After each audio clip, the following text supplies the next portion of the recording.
10 o'clock. Good morning from the Circus Sports at the Mint Kentucky Downs studio. I'm Lucas Panzica. The New York Knicks took Game 4 of the NBA Finals in a stunning comeback effort from down 29. OG Anunoby's tip-in with 1.2 seconds on the clock provided the game winner in a 107-106 final over the Spurs, and the Knicks take a 3-1 series lead. Anunoby had 33. Jalen Brunson led the way with 36. Game 5 is in San Antonio on Saturday. The Knicks one win away from their first NBA championship since 1973. Game 5 of the Stanley Cup Final is tonight in Raleigh between Hurricanes and Golden Knights. The series is tied up at 2 games apiece. Puck drop tonight is at 7. The 2026 FIFA World Cup kicks off this afternoon in Mexico City at 2 p.m. It is the Group A opener between Mexico and South Africa. The U.S. kicks off tomorrow in L.A. against Paraguay. In NFL news, Miami Dolphins center and former Titan Aaron Brewer is now one of the highest paid centers in the NFL after inking a 3-year extension with the Dolphins worth up to $52.5 million, $37 million guaranteed. For all your foundation repairs and waterproofing needs, visit USSTN.com. Breaking news at once on your home for the Titans and Vols. This is 104.5 The Zone.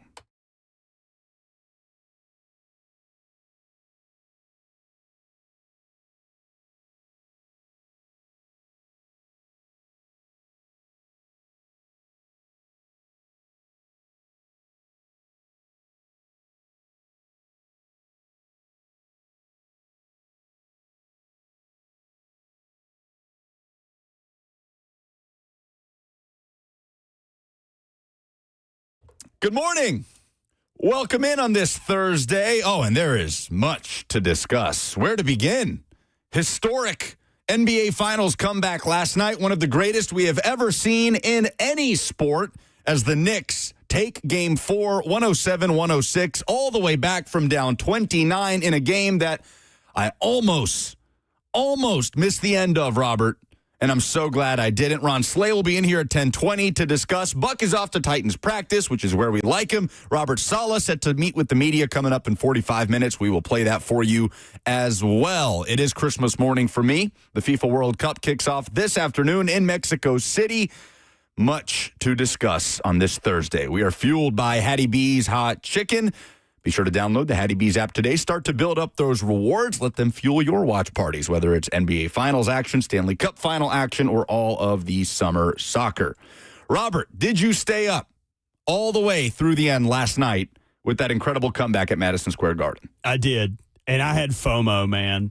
That's the one thing I take away from this. Anytime that there is a long-starved fan base who finally gets in, the Cubs, the Knicks now, I always have FOMO. Like, I'm not a Knicks fan. I don't care, but I want that feeling. I want that feeling, yeah, right? You crave it. If you could bottle that up and sell it to people, there would be more addictions to that than sports betting, than anything put together. Like, that was just such an incredible feeling last night. That is why you watch sports. You play sports. You want to be around sports for moments like that. I would miss 99 shots just to make that one shot. That felt so good. Just as a sports fan, a patron, and I don't even give a rip about either one of them teams. I can only imagine how it feels to be a Knicks fan, or the inverse, to be a Spurs fan today.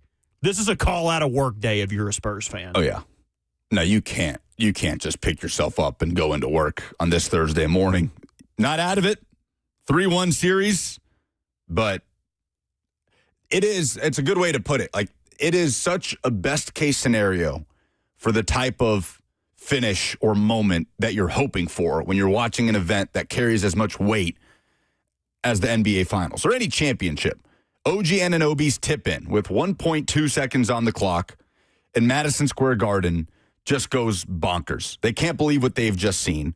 Where it felt like for the entire first half, I can only imagine that sinking feeling of dread in the gut of Knicks fans as they watched their team no-show in Game 4 and just thinking, oh my God, this is happening. We're about to give up this 2-0 series lead, go 0-2 at home in Games 3 and 4, heading back to San Antonio with all the momentum in the Spurs' favor. We are not about to collapse like this. That is how it felt for the entire first half. And then the third quarter, you started to see some life, little 5-point, 7-point bursts. the Spurs, it felt like, did not help their case. It felt like the Spurs were cruising in that second half. Shot selection left a lot to be desired in my mind. Not exactly a clinic in closing out a lead, but when you have a 29-point lead, 27 at halftime, and you know it would require the largest comeback in finals history, the largest halftime comeback in NBA playoff history, then I suppose it's only human nature to not have that killer's mentality in the second half. But the Spurs most definitely did not have that cutting edge in the second half, and the Knicks did. And you talked about the energy at halftime. Like, what a tale of two cities, man. Like, they have Wu-Tang Clan out there. I mean, it's Ghostface Killah, it's ODB, it's all of the dudes, and they're like tossing the mic up like any performer does, like asking for a call and response, and the crowd is silent. Yeah. There is no energy in there. Think about it. Like, you just paid buku bucks to sit in the Garden and watch your team just get decimated in the first half. You feel the energy leaving your body, and then it just slowly trickle back. Hey, wait! You wake your kid up. Like, hold on, they have a chance. That was just so fun. Like that was the most fun I've had watching sports since football was around. Okay, yeah, there we go. I'll give you. I never said this wasn't fun. I just said when your comparison is football, I would rather watch that 10 times out of 10. But last night was incredible. But was it more fun than Browns versus Cardinals in Week 12? It depends. Is Jacoby Brissett quarterback? Yes. Is Deshaun Watson quarterback? Yes. Okay. I mean, they still have Quinshon Judkins. They got some young guys that could. I mean, Jeremiah Love. I could get tickled for that. But you want to talk about a tale of two cities? How Spurs fans felt going into this series? They beat the Thunder, and that was the Super Bowl. They're like, oh, cake. We're gonna play the Knicks. This is gonna be a sweep. We're gonna dog stomp them. Like, we can't wait for this to get here. And then now, in the face of 3-1, like. Yeah. And how long it took them to get back? Like, they had Pop for so long. Like, oh, we got a good coach. They just got to build this back up. Everybody that went through the LaMarcus Aldridge years, the DeMar DeRozan years, like everything after Duncan and the legendary team they had previously, you think, oh, this is our moment. Then you fall flat on your face. Yeah, I think I agree with you that this has felt like more of a house money situation with the Spurs, certainly than with the Knicks. There's no question who the pressure's on in these NBA Finals, but it can't make the pain any less excruciating. I mean, at this point, it's just what the Knicks do. I'm seeing people in the F&M Bank chat saying they turned it off. They went to bed. Karen on YouTube, where you can hang out with us, YouTube, Facebook, Twitter, and Twitch on 104.5 The Zone TV. Be sure to subscribe while you're there and hit the like button on the video. Karen says, I turned it off. I regret that now. Multiple people are chastising me for raising the dead. They're like, ODB's been dead. I was just naming Wu-Tang people. I wasn't saying they were there. I was just naming them. Well, Wu-Tang did this.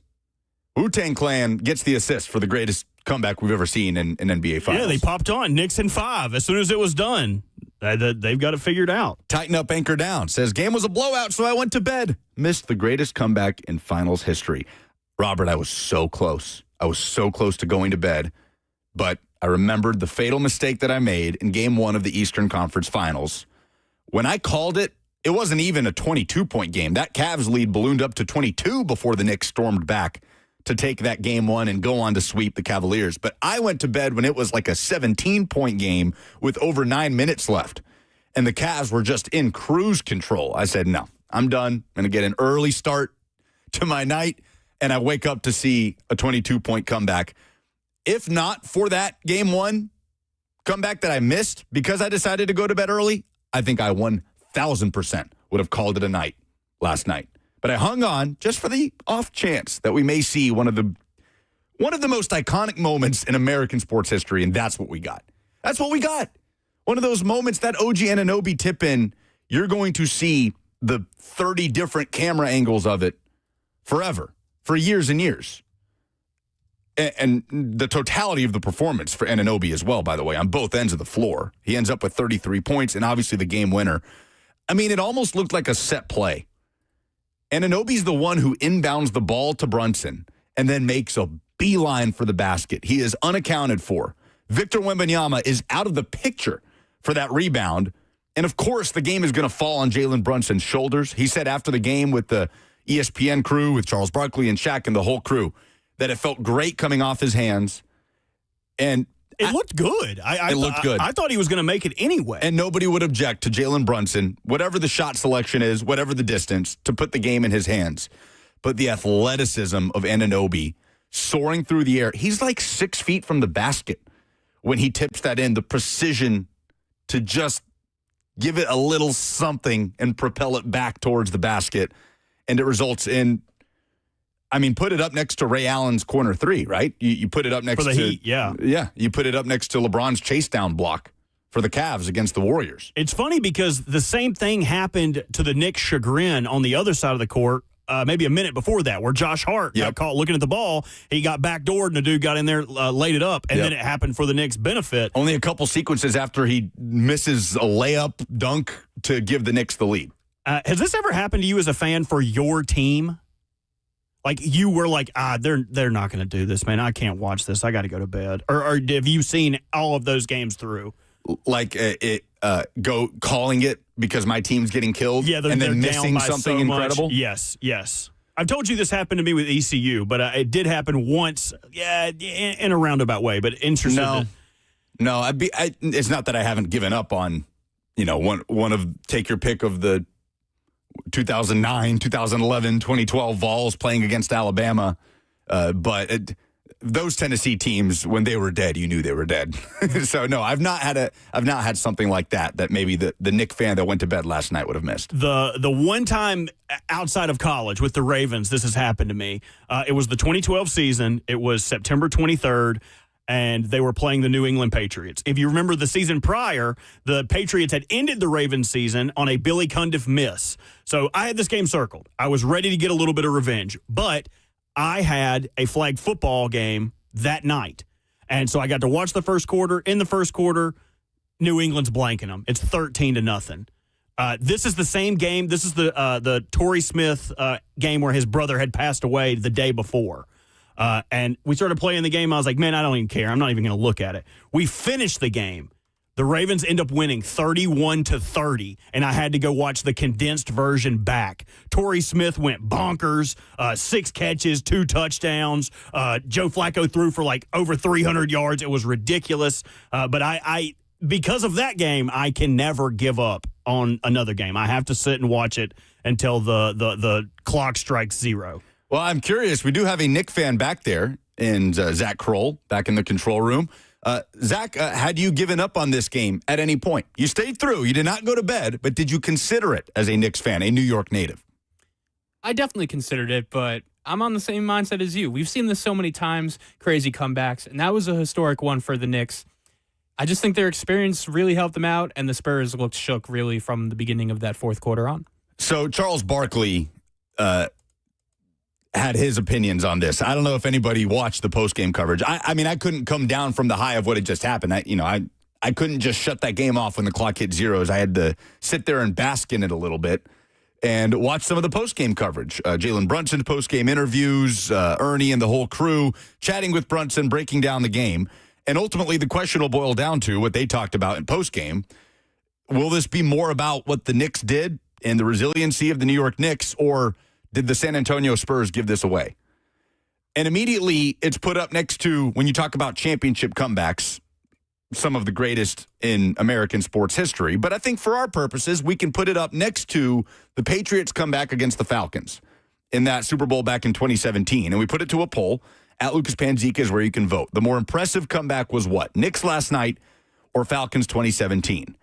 By the way, I think I heard Will say this morning that we were questioning why the numbers are so low on the polls. Apparently, Elon has made it to where your vote only counts on a Twitter poll if you have a blue check mark. Oh, that's baloney. Like if you pay for Twitter, essentially.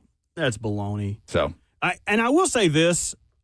We've already used Oh No and Dumbest. It'll probably come up next week. And I don't think this is going to make history look upon the Knicks in a different kind of way. But I don't like the way, and one bad apple can spoil the bunch. I don't like the way that Knicks fans acted towards Wembanyama, him getting off the bus, going into the hotel, and someone, have you seen this, threw an egg and knocked it off the top of his head.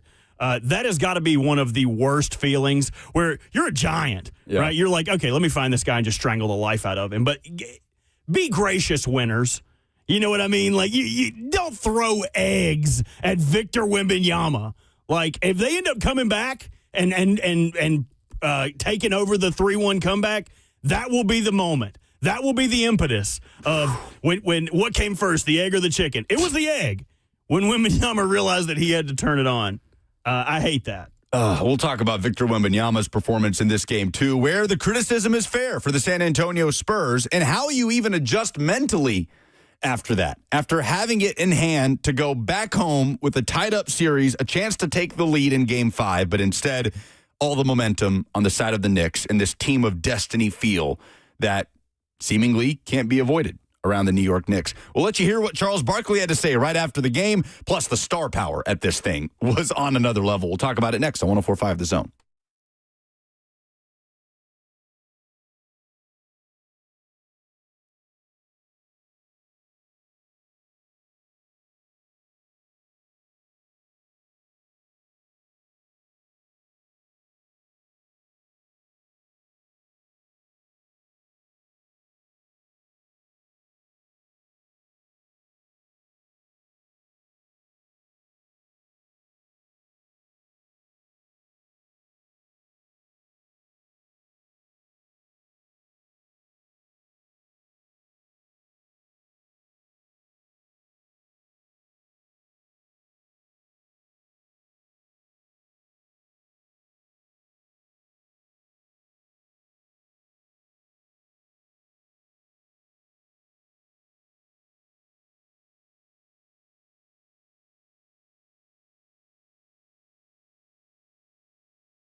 I mean, should we be talking about New York here? We should. But should we be talking more about what the Knicks did last night or about what the Spurs did last night? Because I think it's an interesting conversation. 615-737-1045 is how you jump in. We'll let you hear what Charles Barkley had to say about it in a moment with his immediate reaction. But we were asking folks if they went to bed last night. I came so close. And examples of times that you have bailed in a moment like that where you missed a historic comeback. Stoney Keeley is in the F&M Bank chat, which Stoney will be filling in for Will on Monday when we're out at Nashville Golf and Athletic Club with Ramon. So be sure to tune into that on Monday morning. Will getting married this weekend. So huge congrats to Will and Peyton. Stoney says in the F&M Bank chat, September 30th, 2008, Florida Atlantic kicks a field goal to go up 13-7 on MTSU with 1:15 on the clock in Murfreesboro. Friends and I decided to beat the traffic to get to Logan's Roadhouse, so we left. MTSU ends up scoring a touchdown to win with 1 second left on the clock, and we were in the car halfway to Logan's. That's a gut punch. That's tough. I hate to hear that, Stoney. That is tough. But like minute 20 left, 6-point game. I think that's on you guys, but you did have to get to Logan's Roadhouse. I can respect that. So, did the Knicks storm back, or did the Spurs choke this away? Post-game, Ernie immediately tees up the whole crew, and Kenny starts talking about it, starts praising the Knicks, and then Charles Barkley just runs him over to dunk on the Spurs. This was last night. We saw the dumbest basketball team in the history of civilization. Oh, wow. We saw they had a 25-point lead, took eight straight threes. Like, they thought to get, like, that was some of the most mismanaged, stupid basketball. Hey, when you blow a 29-point lead, the other team has to help you. The San Antonio Spurs helped the New York Knicks win this game by doing some of the stupid-ass stuff I've ever seen on a basketball court. Congratulations to the Knicks for coming back, but Chuck, I agree with you. They played terrible basketball. They got comfortable. They got comfortable with the league. They was already talking about, going back to San Antonio. They just didn't play smart. And, you never know what a champion is until you become a champion. But tonight, the Knicks, they fought like a champion. They did. Listen, we're sitting back there in the third quarter, and Shaq goes, these guys got to put them away right now. Second quarter, they got to put them away right now. They start letting them make the run towards the end of the second quarter. The Knicks kept fighting. They go back 26, cut it to 19. They got back in that third quarter. Once they cut it to 12, this game was a wrap. But Trey, when they had your 25-point lead, they shot 8 threes in a row, never even came close to using any time on the clock. And you're like, this game ain't over yet. Charles Barkley, the dumbest half of basketball we've ever seen. I think it's funny. He and Shaq are sitting in their chairs and their feet are like squarely on the ground. Draymond sitting in his seat, his feet are dangling like a toddler. Yeah, and Draymond, not a small human being. Not a small human. So Chuck is putting it on the Spurs. Brent in the F&M Bank chat says 2 things can be true. The Knicks had a hell of a comeback, but it wouldn't be possible without the Spurs choking. And Ron Saleh was going to be in here. He might still be. He told me his car battery died. So Saleh having trouble getting around. Maybe he makes an appearance. I told him if it's too much of a pain, don't even worry about it. But I would be fascinated to hear Saleh's thoughts on when this game started to turn for him. Because that's the thing, Bert. I didn't feel like there was one specific turning point, right? It just felt so gradual. It would be the Knicks just cutting it down to 19, and then the Spurs would push it back out to 21, 22. And then once it got chopped down to that 15 range in the fourth quarter, you started to think, okay, this could happen here. And then the Spurs would balloon it back up to 17, 18, and then another quick burst. I mean, just taking little bits and pieces at a time. For me, I just felt like it was the shot selection for San Antonio. It was so often that you were just saying, what are you doing? The threes were falling, were raining down for the Spurs in the first half. If I'm not mistaken, the 14 threes, the most in a half in NBA Finals history. I mean, they just couldn't miss. And it just felt like they weren't doing anything differently. They weren't trying to control the game. They weren't changing their pace of play. They were just kind of doing what built them that lead in the first half, but the game state was totally different. and it just felt completely mismanaged by the Spurs in the second half. Did you see OG's post-game interview? And he kind of noted that. He's like, we were not worried as a team in the first half. He's like, we understand it's a game of runs. They're going to go on their runs, and we knew we were going to get our runs. So our game plan changed literally zero the entire game. And I thought that was important from them because when you look at it, like, they're not a team built full of, like, I mean, Jalen Brunson, obviously a star, but, like, Mitchell, OG, Hart, like, all of those guys, Cat, you wouldn't say any of those guys are upper echelon superstars. It's not like any of those guys go, you know what? I got the game. We're down 24. I'm going to do it. It was a team effort, and I think that's why this team is so special. Like, realizing, okay, we're going to have our opportunity to come back in this game. Let's not try to force it. Let's not just try to shoot threes and shoot ourselves out of this game. That was the most impressive part of it, the Knicks win for me. And I would probably give them more credit than I would more blame to the Spurs because, again, they still had to do it. Like, you can trickle a lead away. Like, anyone can do that. Like, whether you're a good team or a bad team. But the Knicks still had to make the shots and make the runs to come back. I would give them more credit than I would blame to the Spurs. OG Anunoby steals the headlines, obviously. 33-point performance, 7 of 9 from 3, and, of course, the game-winning tip-in with 1.2 on the clock. And he's right. Yeah, you're right. The Knicks didn't change their approach, but to me, that was also the problem with the Spurs. The Spurs didn't change their approach. And it's not to say you have to play scared for an entire half, but I just felt like they mismanaged the game and played in a way that just left the door open. And I suppose the threes could have kept falling for San Antonio in that second half, but they didn't. And it left the door open. They took 11 more three-pointers than the Knicks did. I mean, I don't have their first half three-point percentage in front of me. But it was, like we said, one of the best shooting halves from deep. It was a shooting clinic by the Spurs in the first half. They finished the game 40% from 3. The Knicks finished the game 47% from 3. And so the difference came in the Spurs just trying to continue what they were doing, but it just wasn't a sustainable way to close out that game. As confident of a shooter or shooters they were in the first half, they were the exact opposite of that in the final 2 possessions. And I think the broadcast kind of noted this. They looked so lost on those last 2 inbounds. Like, they had no plan offensively.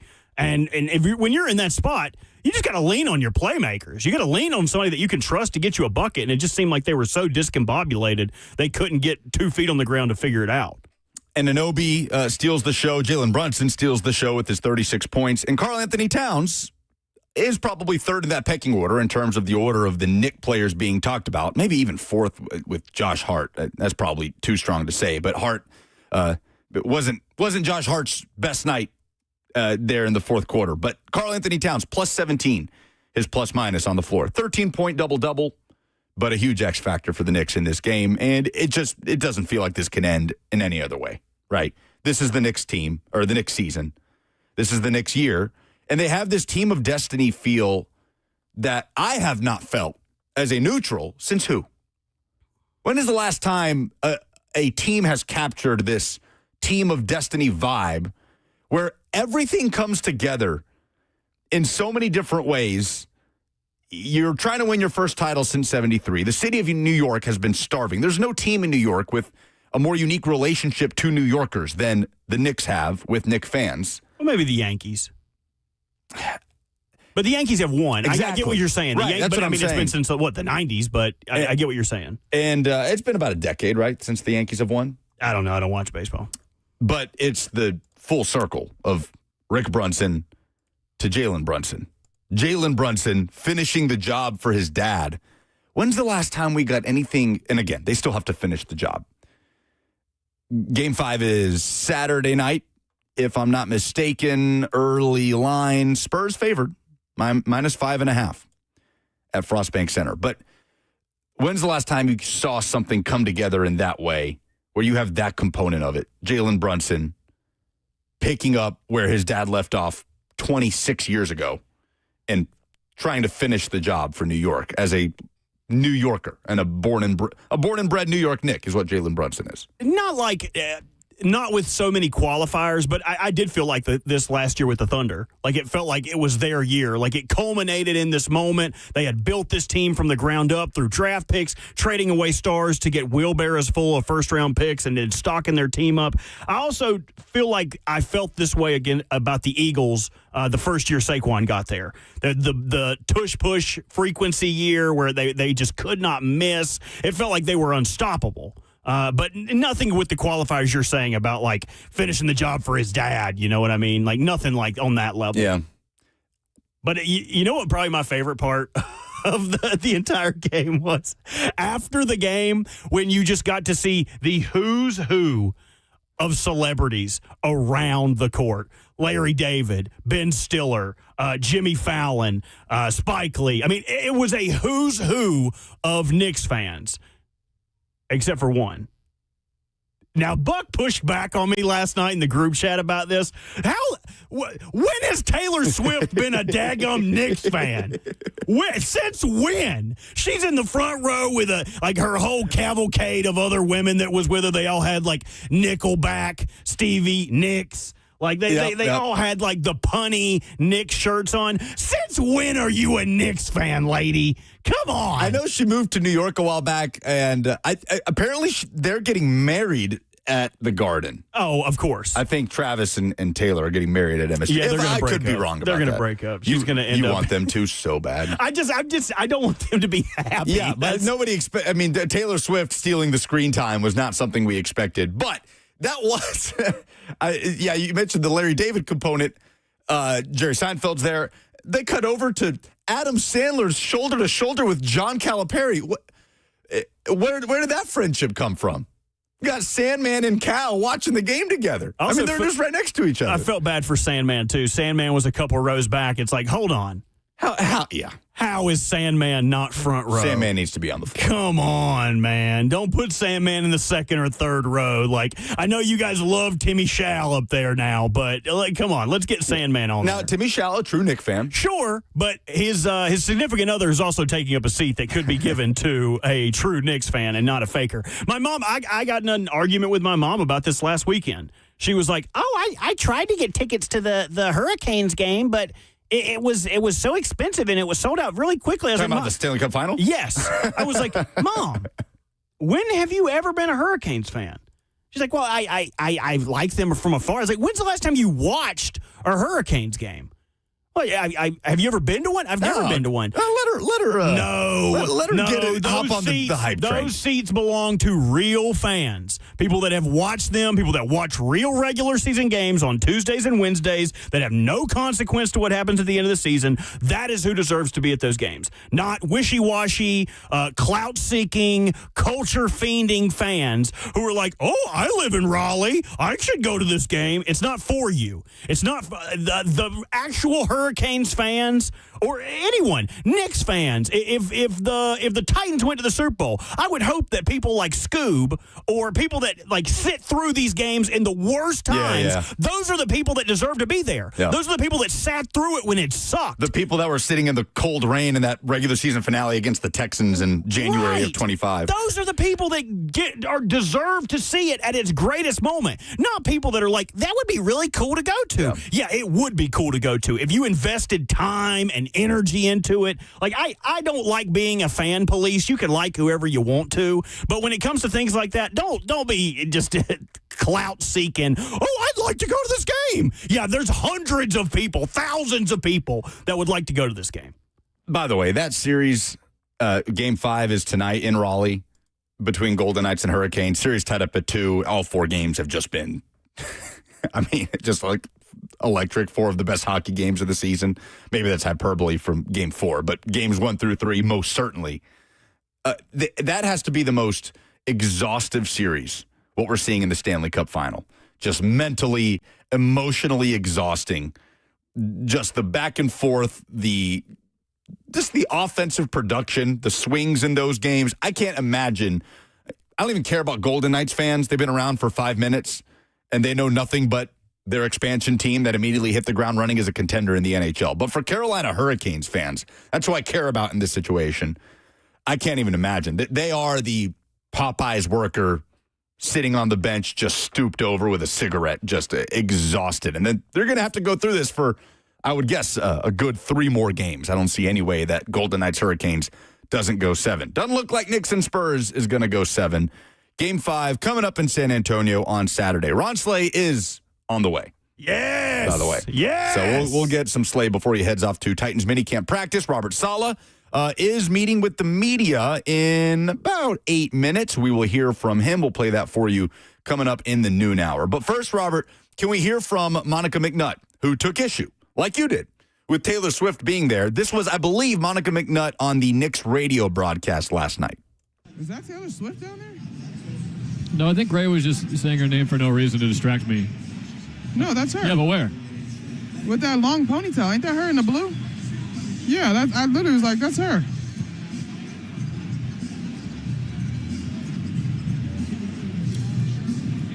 I don't know if I believe you. Wow, look at Tyler go.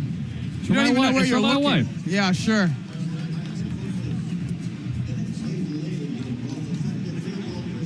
She's not a Knicks fan. Right Get now. out of here, girl. Monica McNutt, aligned with you. Get out of here, Taylor Swift. That had to be during a break. That's her and Tyler Murray, the Knicks radio play-by-play. I've always liked Monica McNutt. Always liked her. 615-737-1045. Let's go to Bam in Nashville. What's up, Bam? What's good, homies? How y'all feeling? Good, man. What you got?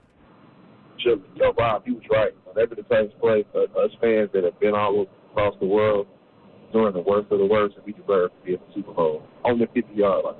That's first.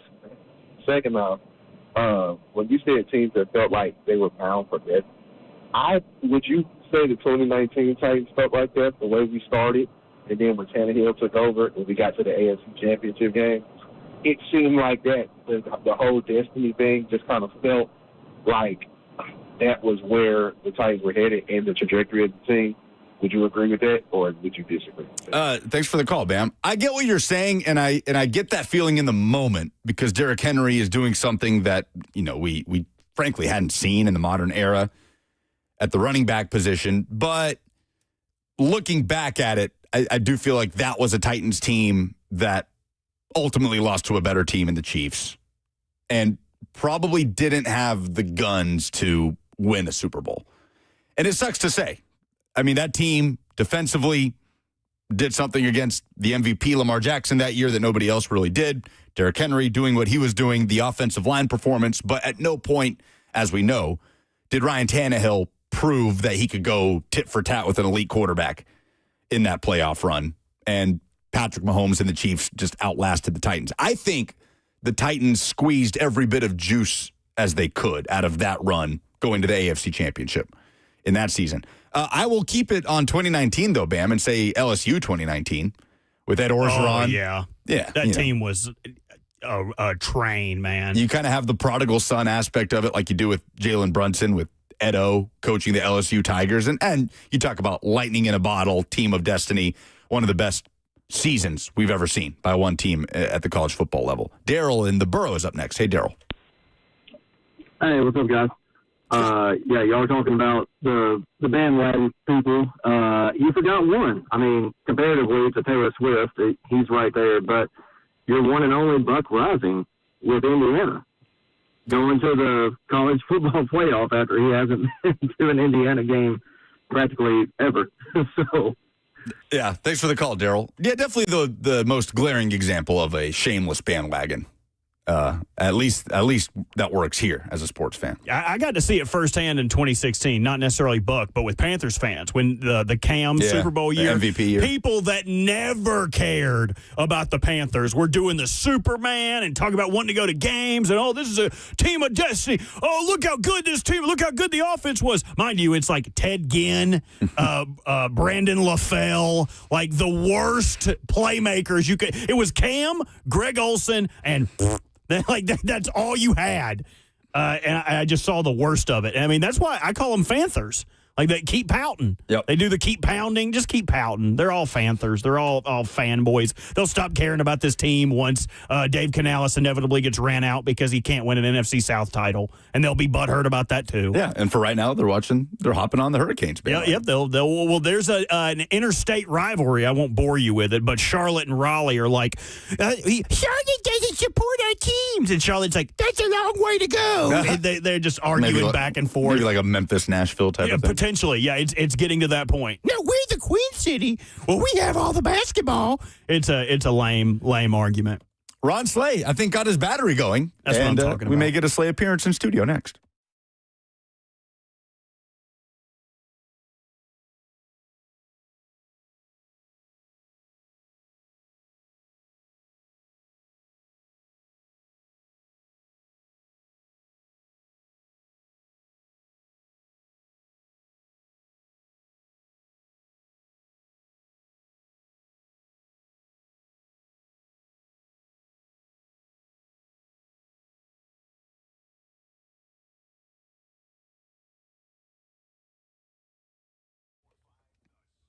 There's a lot going on right now. Finals action in hockey and basketball for the next 5 weeks. The eyeballs of the entire world will descend upon the United States, Canada, and Mexico.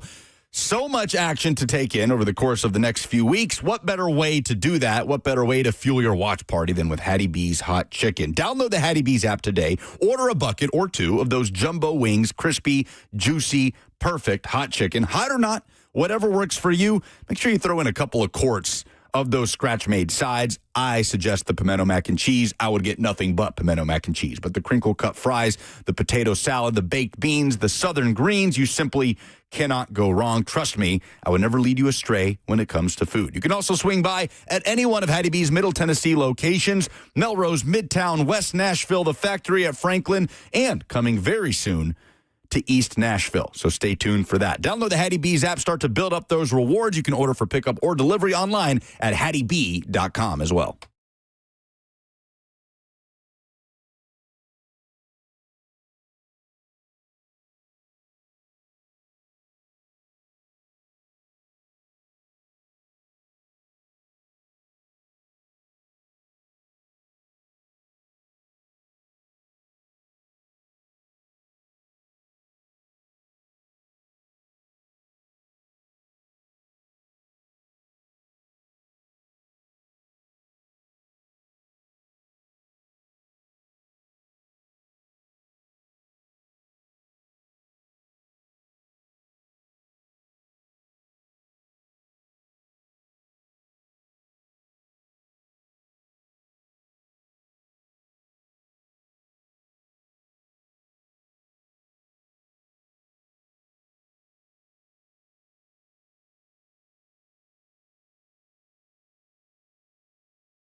So we pivot just for the moment. Welcome back to the show, fueled by Hattie B's Hot Chicken. Ron Saleh will be walking in any minute now as we react to that iconic 29-point comeback. The Knicks taking Game 4 of the NBA Finals. We'll get that in person in a moment. World Cup kicks off today in Mexico. Much to discuss, but some scheduling news did drop. And stop me if you've heard this before. Tennessee fans are up in arms. They feel aggrieved. Because, Robert, we have a new kickoff time as announced by Tennessee football for the Week 4 matchup in the Battle of the UTs. Tennessee hosting Texas at Neyland Stadium. The return of a Manning to Neyland Stadium. And it's an 11 a.m. Central, noon Eastern kickoff. Woof. And people are not happy. Not happy because it gives you very little time to tailgate, or not happy because they feel like that game should be a primetime game? All of it. Yes, all of the above. All of the above. And on one hand, I understand the gripes. That's no fun, especially if you're planning on going to that game. And that's on September 26th, man, Week 4. Like, that's going to be noon Eastern in Knoxville, 95 degrees. Brutal. But the storylines are there. First time Tennessee and Texas have faced off since Texas arrived in the SEC. Arch Manning will be playing in Neyland Stadium, of course, where his uncle became a legend. But they're stashing that thing in the early window. What's the competition as far as, like, TV eyeballs go? So there are a few games that can be flexed that are going to be either late afternoon or night games. Vandy fans can take a bit of a victory lap here. That's a late afternoon game. 2:30 Central, 3:30, or it's going to be either a 3:30 or 4:30 p.m. Eastern start. Vanderbilt at Auburn down on the Plains. The night game is South Carolina at Alabama, which is going to start between 6 and 8 p.m. Eastern. But the three flex games that day are Ole Miss, Florida, so it can be either late afternoon or primetime, Oklahoma at Georgia, or Texas A&M at LSU. So it is a loaded weekend in the SEC. But did Tennessee versus Texas get snubbed? Like, would you care more about Tennessee, Texas? Again, Tennessee does not know who its starting quarterback is. There's a lot of questions right now about this team at some really critical positions. And Texas is a bona fide national championship contender, Arch Manning, Heisman contender, all of these things. So it is more about the storylines because we don't know enough about Tennessee on the field to sit there and say this is a marquee matchup between two of the best teams in the SEC. You can't say that. You can probably say that about A&M and LSU. That'll be the expectation for that game. About Oklahoma and Georgia, that'll be the expectation for that game. Two bona fide playoff contenders. And there's some intrigue, obviously, to Ole Miss going to Gainesville, year one of John Summerall. But does that make sense to you to put Tennessee and Texas in the early slate away from all of these other matchups? From a fan standpoint, no. But from a TV scheduling standpoint, if they want eyeballs on the TV all day, they're going to put marquee games in the early window, the afternoon window, and the late night window. And I think that's the easiest get-up-for game that you could put there. Where, it's two of the biggest fan bases in college football. Texas and UT are both going to either be at the game or they're going to be on their couch watching it. So they guaranteed that in the early window, they would have good ratings with this. So from that standpoint, it makes sense to me. But I also think you could mix that, swap it out with the late window game and probably get comparable ratings. But I can see why they went that route. John Reed, our guy, who's been on the show several times, of Fox Sports Knoxville, tweeted that this is the biggest, it may be, he says, the biggest indictment of the Josh Heupel era. Wow. That going into 2026, year 5 of the Heupel era, a matchup like Tennessee-Texas with a Manning coming back to Knoxville could be stashed at 11 a.m. Central. He explains himself. He says, I like Josh Heupel. I'm excited for the season and to watch Faison, already penciling in Faison Brandon. He says, anytime the SEC favorite is going on the road to play a respected program, that game is not typically played at noon, which he's right about. The SEC's third at-best TV window, especially when a Manning is playing at Tennessee. He says, I think the program currently does not have a lot of juice and respect nationally after losing to Oklahoma, Vandy, and Illinois in ugly fashion to end 2025. And from the outside looking in, it's going to be an unproven quarterback between one of the two. So if they're using their periscope to look down the line, like, there is a chance that Tennessee is good and competitive and Faison really answers the bell. But there's also probably a greater chance that he's not up to par yet, being it's his first season in college football. So, like, as a bystander, I can understand the thinking behind this. But I can also see why some Vols fans would feel slighted about this. But as far as games go, if it's not a night game, I would prefer it to be early window. As a patron that would go to the game, I would rather have an early window game than an afternoon game because I feel like you get to – there's less time to tailgate for sure. But it's compacted, right? You feel a little more juiced. You got a little more energy. You got your coffee. Okay, I can chug a couple beers. I can take a couple shots. I can go down to what's the bar you always take us to every time we're down there? The Cool Beans. We can go to Cool Beans and get some mind erasers or whatever. I can down a couple of those. And there's a little impetus behind it. But in afternoon games, I feel like it's a slow start, man. It's like we got time. We'll get there. If it's a night game, it's already juice. There's plenty of juice, and it's worth the squeeze. But if I had to pick other than a night game, I would want the early window.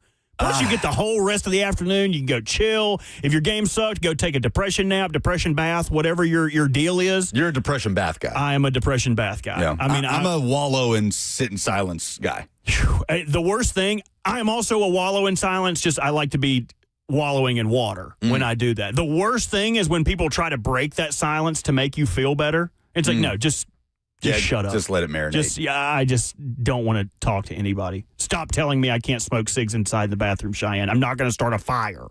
Bias aside, there's obviously bias there for me. But I have a hard time looking at Ole Miss at Florida as a more marquee matchup than Tennessee at Texas. I mean, we have similar questions with Florida as we do with Tennessee. It's year one of the John Summerall era. I suppose Aaron Philo is the favorite to be the starter at quarterback down there. There are questions about Pete Golding and the post-Lane Kiffin era. It's a road game for Ole Miss, and it is in the swamp, but I don't know, man. And then South Carolina at Alabama being a guaranteed night game. You know why they're doing that, though. Like LSU night games for the broad audience just hit different. They feel good. Like, not to say Tennessee or anybody else doesn't do night games well, but like there is a certain mystique to the average college football watcher about an LSU night game. I was disappointed to see that Tennessee, Texas. It is one of those games you circle on Tennessee's schedule, and it's quite the home schedule. They're hosting LSU, they're hosting Auburn. But I was disappointed to see that was stashed away at 11 a.m. JD on the F&M Bank chat says, Tennessee got to prove themselves like Cam Ward. He says, I agree. Those losses were bad, talking about the Illinois and Vandy losses to close the season. We are still unproven, and noon games are still fun, like Michigan and Ohio State. Yeah, but do Big Ten fans enjoy the fact that their marquee, biggest matchups are played at noon every single weekend? Maybe, but it's also the Midwest. Where nothing.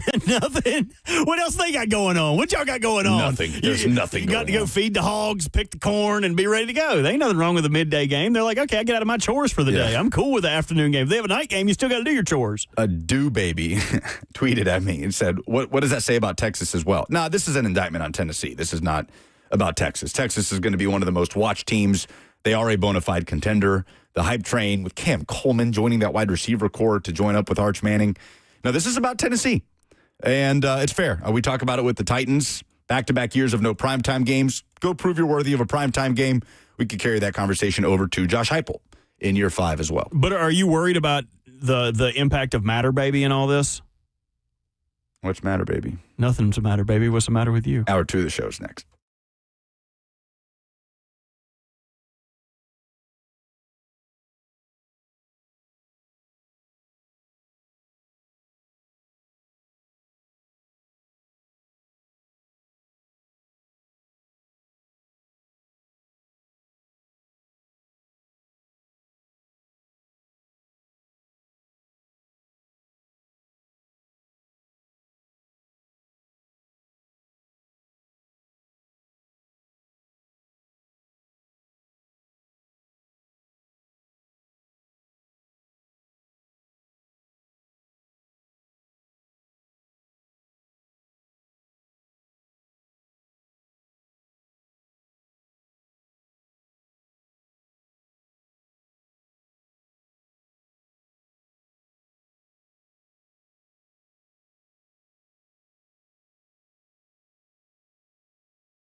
11:02, good morning from the Circa Sports at the Mint Kentucky Downs studio. I'm Lucas Panzica. The New York Knicks took Game 4 of the NBA Finals in a stunning comeback effort from down 29. OG Anunoby's tip-in with 1.2 on the clock provided the game winner, 107-106, the final over the Spurs. And the Knicks take a 3-1 series lead. And Anunoby had 33. Jalen Brunson led the way with 36. Game 5 is in San Antonio on Saturday. The Knicks one win away from their first title since 73.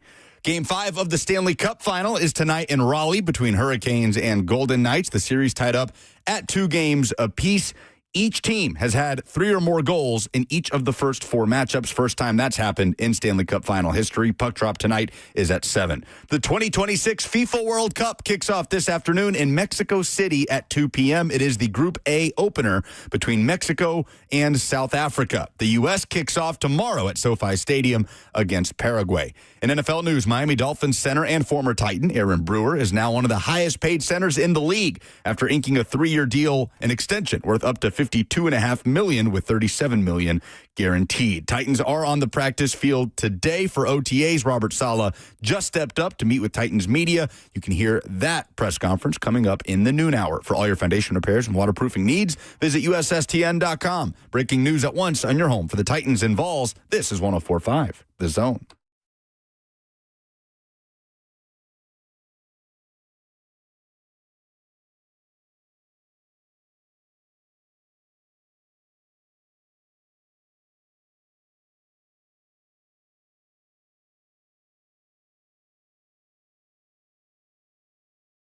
Top of the hour headlines as we kick off hour 2, fueled by Hattie B's Hot Chicken. Happy to have you with us. Lucas and Bert with you until 1 o'clock. Buck has scurried off to Titans practice. We hope he stays there. You will hear from Robert Saleh coming up at about 12:20. Believe he has just finished up his press conference with Titans media. Minicamp right around the corner. Day 1 on Tuesday. Today, the final day that media can be out there for Titans OTAs. There are some NFL headlines to talk about, including one involving a former Titan that you may have just heard in the update. But how about this from Pete Nakos, the latest in the long chain of news, the fallout after the Brendan Sorsby ruling, getting his injunction granted by a local Lubbock County judge. Pete Nakos of On3 Sports reporting that Texas Attorney General Ken Paxton has sent a formal letter to Big 12 officials threatening legal action if the conference moves to sanction Texas Tech over its support of quarterback Brendan Sorsby. Man, I am happy to not be Brett Yormark right now. You've got every Big 12 institution beating down your door, basically saying, you're going to let this happen on your watch. You're going to be the first commissioner, not just in college football, but in any American sports league, to let a player who has admittedly gambled on his own sport to participate. You're going to let this happen. He's hearing it from every coach, every athletic director, every president in the Big 12. That's on one hand. And then on the other hand, here's the Attorney General of the Lone Star State knocking on his door saying, if you undermine the legal ruling that was handed down in Lubbock County, then you're going to have problems. Where in the world does Brett Yormark turn here? Like, what can Brett Yormark do? There is no scenario here where Brett Yormark comes out a winner in this situation. None. Even if he says, you know what, I've talked to my constituents, I've talked to people that matter greatly to me within the conference and our brain trust, and you know what, he can't play. There's just no way that we can make this work with the rules that are set up. I don't think it's right if he plays. If he comes out and says that, you don't like the only people that have blowback after that are Texas Tech fans, right? Oh yeah, no, but the probability of him doing that is probably very low. He's going to play football this year, man. I don't see a way out of this. And people from Texas Tech just need to stop talking. I mean, this is just getting pathetic at this point. Joey McGuire has obviously spoken. Cody Campbell, the billionaire booster for Texas Tech, has spoken multiple times. We've read many of his statements. He joined Dan Dockich, of all people, the other day. And how about this quote from Cody Campbell? We're a target. If this had happened at LSU, people would say, it's LSU. But it happened at Texas Tech. They don't want him to play because they know he is good and they don't want us to be as competitive. Yeah, that's what it is. Yeah, that's it, Cody. Yeah, you're right. If Sam Leavitt had got caught in a gambling scandal and LSU had gotten a favorable ruling in Baton Rouge for Sam Leavitt to play football, we would have just waved it off. You're right. Yeah, we would have just let him play. Sure, right? That's what everybody would have said. Nobody would have been upset about that. It's not like they would have been upset about his coach or anything like that, or the circumstances surrounding LSU. Yeah, and nobody LSU gets mad at LSU for anything. Yeah, not LSU basketball or women's basketball for that matter. Yeah, no one's upset with anything they do. I mean, just pathetic. There's pathetic stuff coming out from Texas Tech's camp on this, and just the spin on it. And they're just ignoring the biggest point here. Every spin on it is about mental health, right? They're using up that mental health shield, but think of his mental health. Like there's not a way to support Brendan Sorsby while not, negatively impacting the integrity of the game. Like we can't do both, clearly. That's like the NFLPA coming out and being like, Josh Gordon, I know we suspended you, but like he is going to suffer mental health issues if he's not allowed to just smoke copious amounts of weed. We got to let him smoke. Sorry, guys. How far can we take this thing, man? How far can we take this thing? Oh! Like how far? What can we do in the name of? How far can we push this? What can we get away with Robert in the name of mental health? Brendan Sorsby is going to play after gambling on his own sport in the name of mental health. Robert, what do you think is the worst thing you could do at this station and get away with using mental health as the shield? We can't be mad at Robert for not flushing in the bathroom because it affects his mental health. Like he's going to leave the logs. He turns hot dogs into hot logs. We can't be upset about it. Don't blame Robert. If you see it, just flush for him. It's what's best for his mental health. So the whole thing has just been pathetic. Ron Slay is in studio. What up, though? What up, though? There it is. There we go. Thanks for coming in here. Man. What happened? Dude, listen, man. I don't know what happened. All I know is when I get up, Yeah. Get my vibe. Get my vibe. Yeah. That's what I'm talking about, Bert. Man, listen, man. Anytime I get up and I know I got to be at the radio, what I do is I hop up about 45 minutes to 50 minutes before, get in there, brush my teeth. But when I'm walking in there, I always grab my keys, hit the automatic start to go and have the truck ready. When I pop in that thing, and no, when I got outside, it wasn't running. I was like, what's going on? So I jumped in and it heard the. I said, no. My battery cables are in my truck bed. So the truck's dead. I can't get in there to get the battery cables.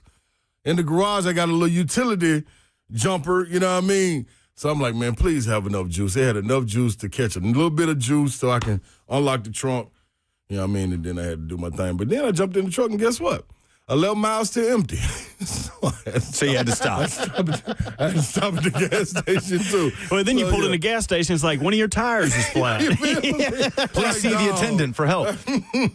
Also, the air filter in your car needs to be replaced, Ron. All of this, man. All of this. Washer fluid low. Like, come on. This ain't even no problem to be having, dog. But, listen, I blame it all on Taylor Swift. She gets all of this because why are you at the game, Taylor Swift, jumping up like your team that you've been cheering for since you were 4 years old is about to win an NBA championship? Come on, I heard y'all in it. I was like, oh, I need to be in there on that one. What are you doing, T Swift? I love you. Love you. Love everything, your energy. You got the right aura and everything, but you got to get a team and stay with that team. Like we didn't let you be a transplant because of marriage about to be.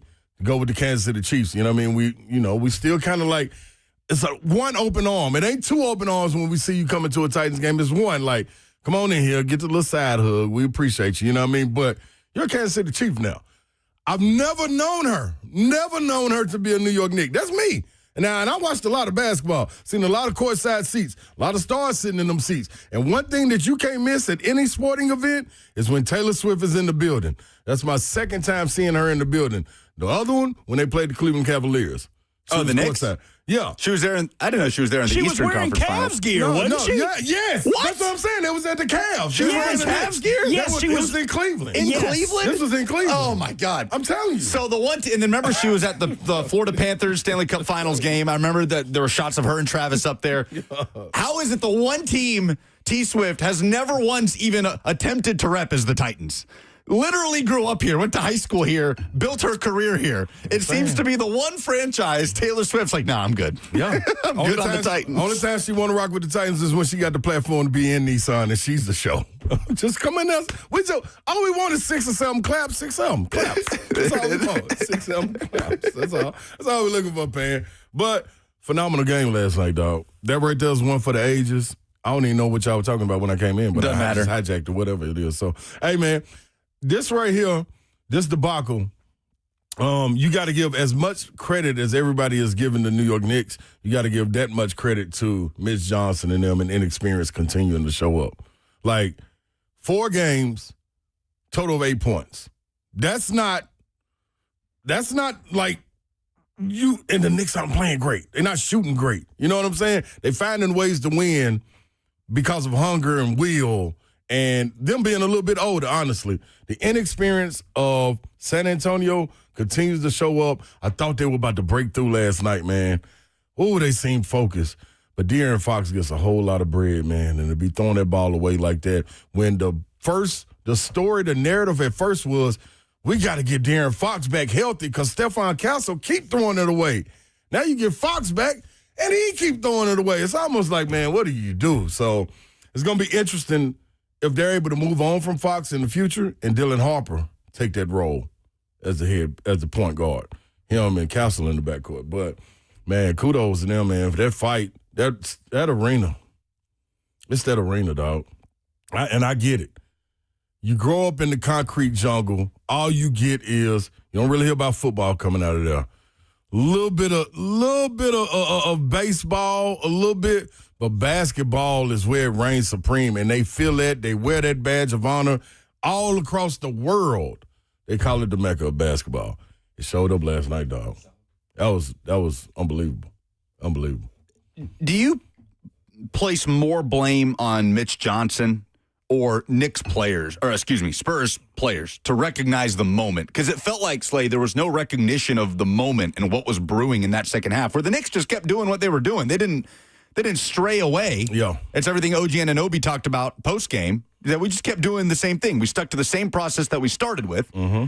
And it felt like the Spurs kind of stuck to that same process too. But that process that ballooned up that lead wasn't sustainable to hold off the Knicks in the second half. Who do you hold whose feet are you holding to the fire more today? Spurs players or Mitch Johnson? Me, I'm going to hold it to Mitch. I understand that the Spurs ain't never been there. I'm holding it to Mitch. That's what the coach is supposed to do. The coach is the leader of the bunch. When things are going in disarray, you got to be able to pull the reins and say, hey, get back here, man. Figure this out. Settle down. Use your timeouts wisely. I thought he did that in Game 3 without question. Those runs that the Knicks were about to go on, he would hurry up and call a timeout. He let them fight through it and feel like he got lost in the game a little bit last night. That's one. The second part is the way the league is going right now. This analytics part of the game, it has something to do with that. You think back, I think 2-3 years ago when Boston was in the same situation and everybody kept saying, I think it was the Eastern Conference Finals, and they continued to shoot 3 after 3 after 3 after 3. And everybody was like, dude, go to the hole. Like, y'all keep shooting. And what did their coach say? This is what we do. We shoot 40 to 53s a game. And at some point, it's going to even out. This evened out on the reverse side of it. You came out shooting 70-some-odd%. Overall, you take a look at it at the end of the game, that wasn't bad. You shot almost 50% from 3. You just didn't, you made all of them in the first half. Second half is the adjustment. So the numbers at some point, they have to even out. They evened out for him in the wrong way. That's part of it. But Mitch Johnson, he gets the blame for that, man. You got to tell these guys, if we're getting those shots, I'm fine with the threes. I'm not okay with the quick threes if we're not making. Because the game is a game of runs. Great Pat Summitt said a long time ago, I asked to give me one piece of advice when I was walking down the hallway going into my senior year. The game is the game of runs. How quick can you counter the other team's run? They didn't counter it. You counter it by getting stops. Then the other part is The players. Small percentage of it. Wemby got to go make his free throws.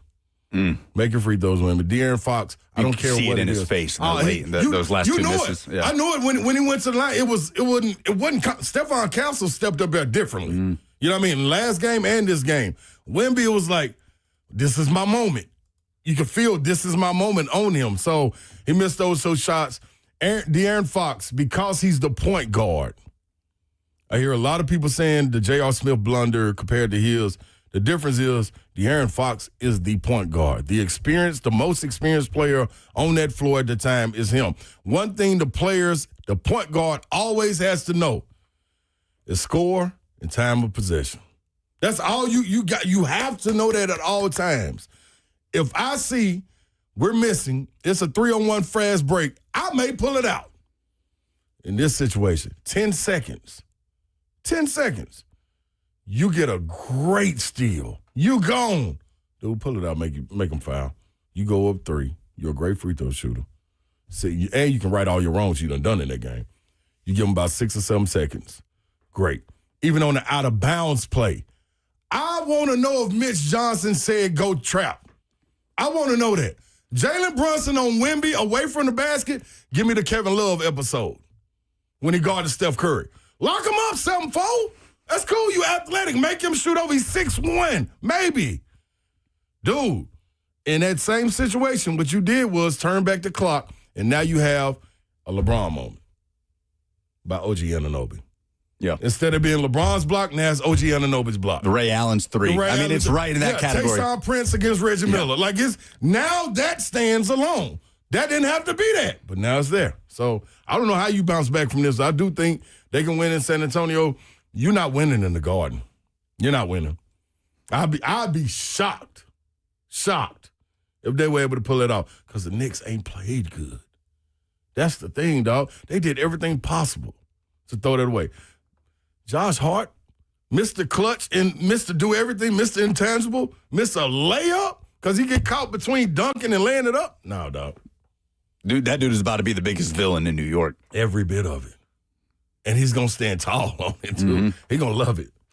What do you think? So if you had to guess the Spurs' three-point percentage on the night, what would you say? Overall? Yeah. I'd say about 45, 48. 40%. They shot 40% from 3. There you go. After the best three-point shooting performance in the first half in finals history, Saleh, 14 made threes. 14 of 26. Yeah. They made 3 3-pointers in the second half. Yeah. They were 3 of 17. That's a problem, dog. That's a problem. And they just kept going up. Pan, they've had double-digit leads in all of the games. All of them. You have an advantage on the offensive end you have 2 real shooters, Vassell, Champagnie. Those are the 2 green light shooters. Everybody else, Castle, Harper, De'Aaron Fox, you make something cool. But in the flow of the game, in this matchup, Jalen Brunson has to guard somebody. It's easy if you want to slow things down. Castle, get on the block. He got a post game. Dylan Harper, get on the block. He got a post game. They won't let Wemby because they keep doing the WWE. As soon as the match start, they keep tangling up the lockup. They just stay like that. So that's cool. Take that one out. I ain't got no problem with it. But everybody else, y'all can get on the block, dog. You can get on the block, man. Jalen Brunson was getting picked on. We talked about it with Donovan Mitchell. This team is the more talented team, San Antonio. There's no ifs, ands, or buts about it. They're the more talented team. But they don't play smart. Inexperience is killing them. How do you even begin to approach this from a mental standpoint if you're Mitch Johnson and to switch up and rally the troops to come back home? Yeah. I mean, they're just with that swing and a young team that hasn't been in this spot before. Yeah. How do you even begin to approach that? You got to break it down. These are 12-minute quarters. You got to break it down in increments. You got to go. We're gonna go 3 minutes, and if I got to call the timeout, we ain't getting the media timeout. That's what we're gonna do. We got to win every 3 minutes of all these quarters. If we can win every 3 minutes, we'll be fine. Like in college, you do it by the media timeout every 4 minutes in each half. In each quarter, you can go every 3 minutes. The game's free-flowing. You have to have a feel for the game. And I'm going to ask you nicely, just don't turn the ball over. I mean, as hard and difficult as it sounds, like you need to come up with something schematically, I thought after game 2 they didn't need to change nothing. You just needed Wemby to be more aggressive in the paint, just going to the basket. If you got a feel for it, look, shoot, let it ride, dog. You the star. You're supposed to. We going down with the ship, or we going to win with you doing it. Either way, it's cool. Everybody else, fall in line, man. Don't turn it over. You did a great job of guarding your yard. I don't know where they started doing the scramble again. That's what they went back to in game 2.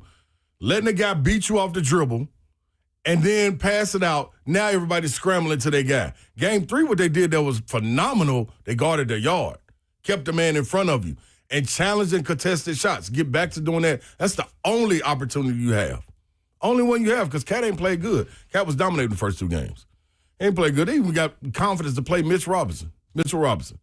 Best plus-minus on the floor, though, last night, Cat. No question, because you did just enough. He was able to hang around. Dude, you got him 2 fouls early in the first quarter. You got to bury these people. You don't give them no hope. That arena is waiting, dog, and you know how it swings, especially in high-pressure moments. It can all change. So that would be my thing, man. Schematically, don't change anything up, man. You guard your guys, guard your yard, keep your hand up, contest the shots, make your free throws, and don't turn the ball over. All the things you learn when you're in Little League. What I'd give to have a camera on Pop during that game. Oh, my gosh.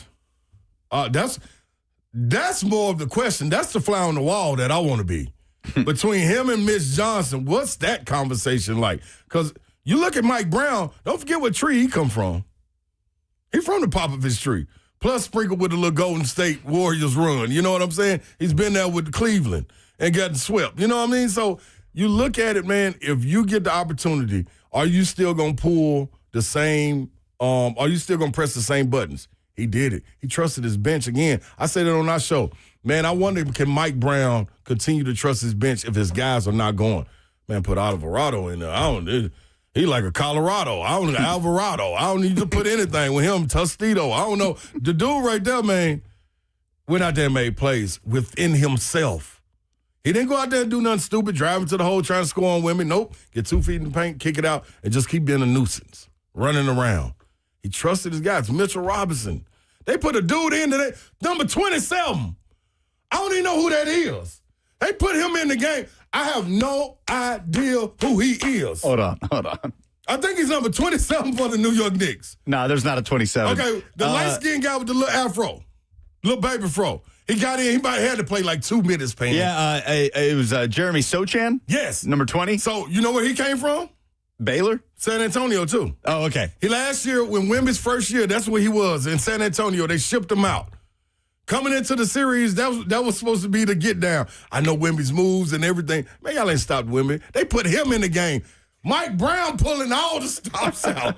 This dude ain't never supposed to play. Ariel Hook Porty getting some minutes in a final. That's what I'm saying, Pan. I mean, they empty in the bucket. That's all I'm saying. Mitch, what you gonna do? You got to find something. You got some goons over there. Bismack Biyombo, he want to play. Kelly Olynyk want to play. Bismack is on this team? Bismack and the Big Mac. What? That's what I'm telling you. They just sitting there. Man, use them big bodies, man. Let them go fire somebody or something, man. Yeah, Bismack did not come off the bench. Hey, he won a ring with the Raptors, didn't he? Yes. They went 4 deep on the bench. The Spurs did. I mean, the Knicks damn near emptied that thing out. Yeah. So. Oh, what I'm saying, dog, it's crazy, man. Like, you got to use them bodies, dog. You got to use them bodies. That's the dudes that you need to get in there. Great adjustment on the out of bounds. You put Mitchell Robinson and Karl Anthony Towns in at the same time. They probably have played along the playoffs 3 to 5 minutes together in the entire playoffs. You put them in that last possession. Maybe you should have put Kelly Olynyk on the ball or something, so he can block out OG Anunoby. De'Aaron Fox runs from him to trap a guy 34 feet away from the. Come on, man. Done. Ron Slay's here. You got to get to practice. I'm gone, man. Thank you for making a pit stop here. Baby. Real quick, what are your eyes going to be on today at OTAs? Man, so I want to look at this offensive line. I know the vets aren't there. I just want to look at their movement together. Are they moving in unison? And what kind of? I think it's always different, the script that they come out with. Is Cam supposed to be getting the ball out quick? Or is he taking a little time rolling out, hitting guys? I got to figure out what they're doing, but mainly, what is that offensive line doing? Are they moving in unison? Because I heard Savage talk about it. You don't expect a lot of one-on-one blocking.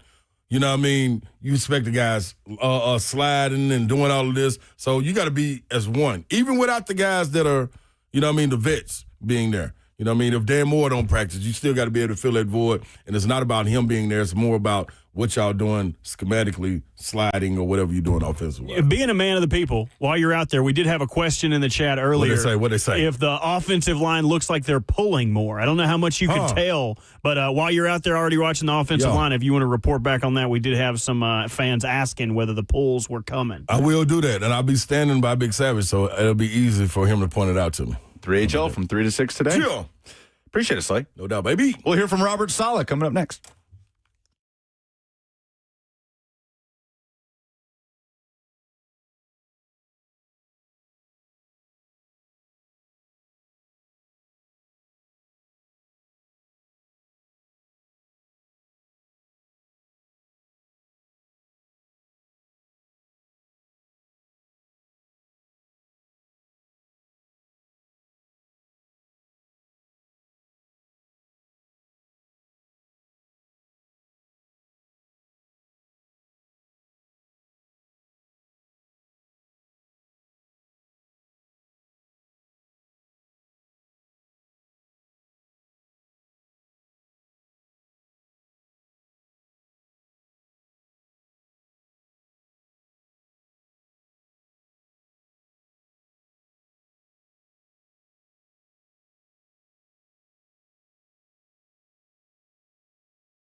Practice is underway. Final day that media can be out there for OTAs, and then it's minicamp next week, and then into the dog days of summer before NFL teams, coaches start to reconvene in July. So Robert Saleh met with the media earlier. Here's what the head coach had to say.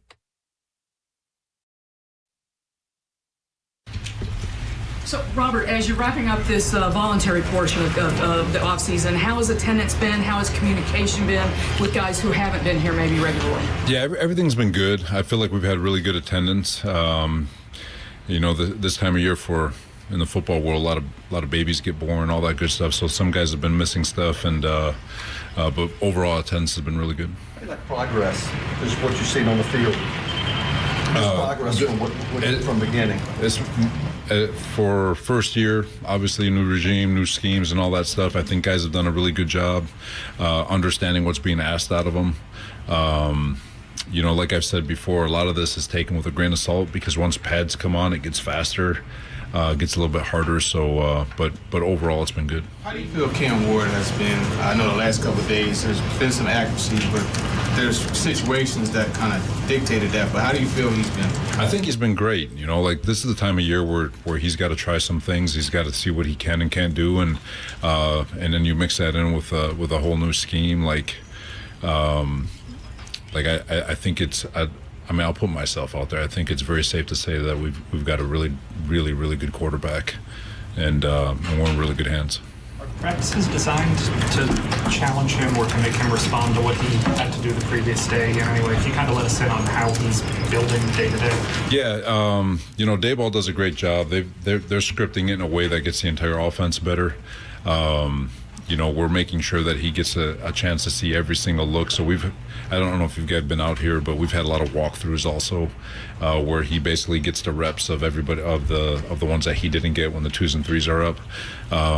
So we're trying to get him as many looks as possible. We're trying to make sure that he sees everything, and but every day, regardless of which, we're always going to try to challenge every player on this football team. Based on what you've seen so far, is there any urgency at this point to look for veteran depth?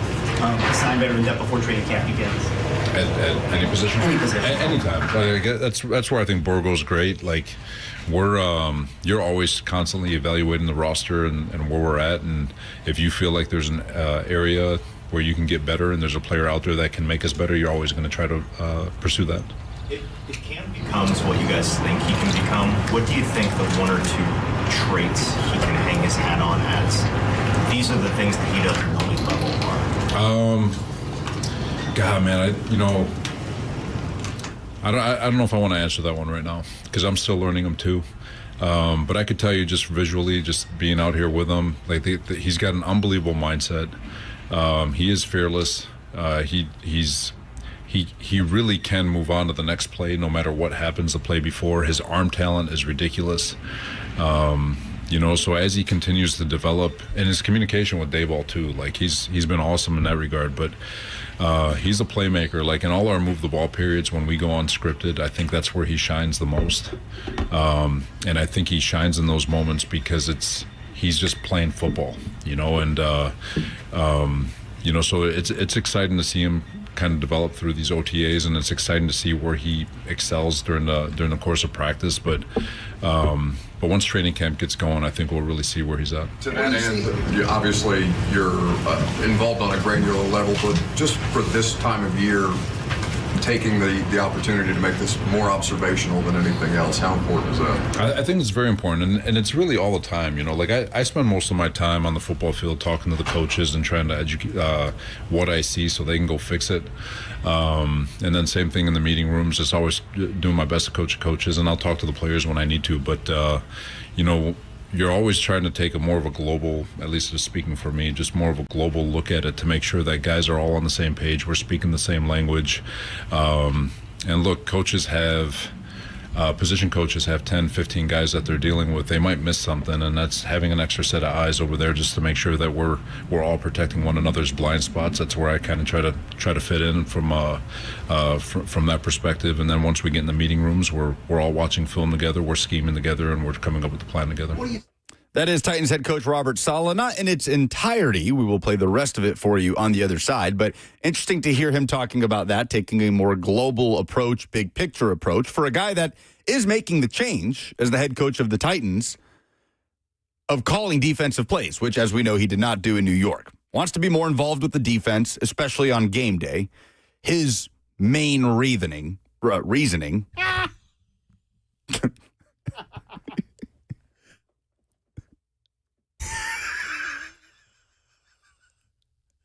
No, sorry, I didn't mean to cut you off. What is it? What do you think his reasoning is? It doesn't matter. Where's your buddy Jay at? Where's Theory? We're Theory when we need him. Nothing I was going to say matters at this point. Nothing. It was sound reasoning from him. Tighten up, anchor down on the F&M Bank chat says, Buck proving his worth with a question at the presser. We'll play the rest of Robert Saleh's press conference coming up next.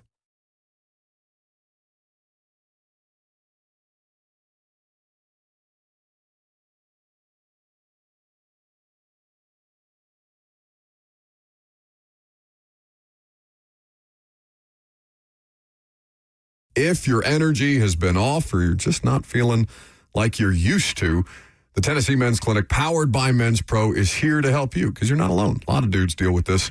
As you get up there in age, your body starts to change. And what you'll like about the Tennessee Men's Clinic is that they've been doing this for years. They're not just the newest fly-by-night place or sketchy online pill. You're working with true medical providers. They run labs and build a plan around you specifically, not some one-size-fits-all type of deal. They treat low performance, ED, weight loss, and even peptides like NAD+. Their treatments have worked for thousands of men, and most guys say they wish they would have come in sooner. Right now, your lab panel and consultation, just $99. So call today at 615-208-9090. That's 615-208-9090, or visit them online at TennesseeMen'sClinic.com.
Okay, I think I'm good now. I don't know what happened there. My mind's on 2 p.m. Central Time in Mexico City. You ready for your Thacker? Yeah, I'm ready for some Thacker. I'm ready for some international thumber of Thacker, man. All right, I'm going to shut up. Here's the rest of Robert Saleh earlier today at OTAs. What are you seeing out of Nick Singleton so far in the OTAs, and how is he kind of finding a role alongside of Tony and Tajay? Early, obviously. Big back, fast. He's learning it all. He's got a long way to go from that regard, like all rookies do. But to be clear, Tony and Taj are the bell cows of this football team, and Nick's got to compete his way to find his way into that group. Weirdly, we see him in Indy, but then when you guys go to Skelly and team, he's on the side field. Are you guys are you monitoring anything in particular with him, or how is that process coming along? Talking about Nick? Calvin Ridley. Oh, really? Yeah, he's coming off of an injury, and we're just trying to make sure we progress him in the way that we need to. I think he's going to get some 7-on-7 reps today, so it's just part of the protocol to get him to where he's comfortable with his body. What do you think the distribution of carries or play time looks like for Tony and Tajay, or does that depend on maybe who's got the hot hand in games? We'll decide that as time goes, but those two complement each other very, very well. They're both really, really good third down backs. I remember studying last year, like, you're not beating Tony one-on-one in a protection system. Like, the guy's an elite blocker, and he's also really good out of the backfield. And then Taj, from a route running ability, he's really good in that regard. And they're just they do a really nice job complementing one another. So, like I said, we'll figure all that out as time goes. But both are really good. How much progress have you seen from your rookie class in just the few weeks that you've been here? It's been good. The biggest thing is just trying to get him caught up from a conditioning level standpoint. I got to go got a report on Anthony Hill, for example, today. He's lost a couple percentage points on his body fat. He looks leaner. He looks faster. He looks like he's in really good shape, and he's doing a really nice job. Tate's doing a really nice job. So they're all of them are just catching up physically. The mental part will continue to come with the reps. What type of a role are you looking for? What type of a role are you looking for Gunnar Helm to take on this year? Gunnar looks good, man. He looks like a legit dude, So it's just from my understanding, from what he was a year ago to what he is now, especially physically. Again, once pads come on, we'll be able to decide all that. But like all these guys, hopefully they take a big jump and find a way to grab the bull by the horns and take advantage of their ops. You got a lot of new faces in your secondary. What have you liked about the way that they've kind of come together through the early part of this? It's been good. I think Kevin Winston's done a really, really nice job understanding that safety role. And there's a couple of things. I think he got caught on one on Tuesday from a post, and he knew exactly what he needed to get done to alleviate some of those issues that come with being a post player. Marcus is doing a fantastic job at nickel. And Flott was doing a really nice job. He's dealing with an injury. He's been out a couple of weeks, but I think he'll be good for minicamp. But overall, I think the secondary is in really good shape. Where's Trubisky help you here and in the classroom as well? Calming presence. He's been with Dayball. He understands the system. He can speak Dayball's language and kind of translate it for the guys that are in there. He's a tremendous help both on and off the field. Will Cornell be out there today? I believe so, yeah. The way you kind of stagger the practices, have to take guys kind of a little bit later, maybe high intensity but less movement. Kind of what's the rationale behind why you guys handle practice that? It's a long dissertation, but it's more for it's body perseverance. It's really to help those big guys stay off their feet a little bit longer. But they're in there doing a pre-activation. To not get into too much detail, I won't get. We can talk about that one on the side, but there's a reason for it. That's it. All right, there is Titans head coach Robert Saleh meeting with the media before OTAs practice, which is happening as we speak. So the one main injury note there is about Cordell Flott, the former Giants cornerback that the Titans signed in the offseason as a free agent. Looks like is going to miss some time here. Saleh said there he believes he should be back for minicamp, has been dealing with an injury the last few weeks, has been rehabbing. And it doesn't seem serious. Saleh, again, saying he should be back very shortly. But it can be just a little nudge, Robert, a little reminder on how precarious the Titans cornerback situation could become, how close you are to being in a really bad spot. On one hand, if you stay healthy there, and Alontae Taylor and Cordell Flott, they should raise your floor significantly at corner. But it's a precarious situation. One injury to that position could lead to a huge fall off for this defense. And it's tough looking. And before we move on, the other notable injury, I believe Teron Davenport asked about this. Calvin Ridley's out there working an individual, but when they go to teams, he's on the side. Saleh noted that he is also nursing an injury and on the way back. Nothing too serious in that front. But that's it. Kind of impressive, if I could quote you from the last segment, because they went out and signed 3 guys, right? 3 guys with starting experience, and they're still one injury away from attrition getting the best of the group. You already noted 2 of them. Joshua Williams from the Kansas City Chiefs, also in that outside corner group. But yeah, if they have one of those guys go down, they're still in a tough spot. You would be asking Keydrain Callaghan to play meaningful minutes for you in crunch time, and that's not a position you want to be in. Meanwhile, there is some NFL news. Adam Schefter reporting that the Broncos and Sean Payton have reached an agreement on a new 5-year contract. Schefter continues, some good support from the agent here, I imagine. Payton has led the Broncos to the 3rd most wins in the NFL over the past 2 years, including an AFC Championship game appearance last season. Now Broncos owner Greg Penner has both his head coach and GM under contract through 2030. Stability across football operation. Sean Payton, 62. He'll turn 63 later this season, coming off that 14-3 campaign where obviously they get to the AFC Championship but lose Bo Nix in the process late in that divisional round win against Buffalo. Jarrett Stidham has to start the snow game against New England, and the Broncos get bounced. Do the Broncos win that game with Bo Nix? I think so.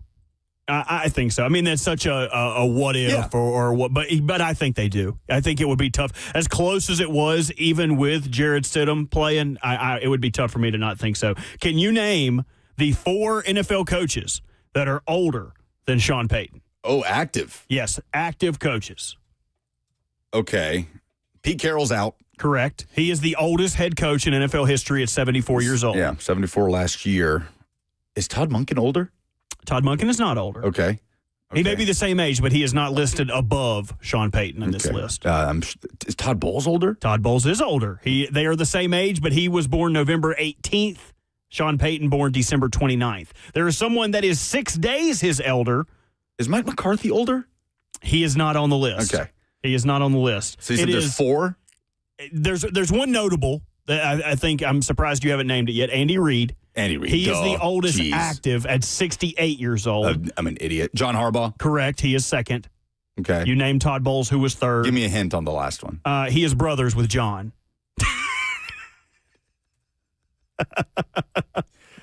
Jim Harbaugh, so stupid. 6 days older than Sean Payton. If Sean Payton plays out the length of this deal, was it 5 new years?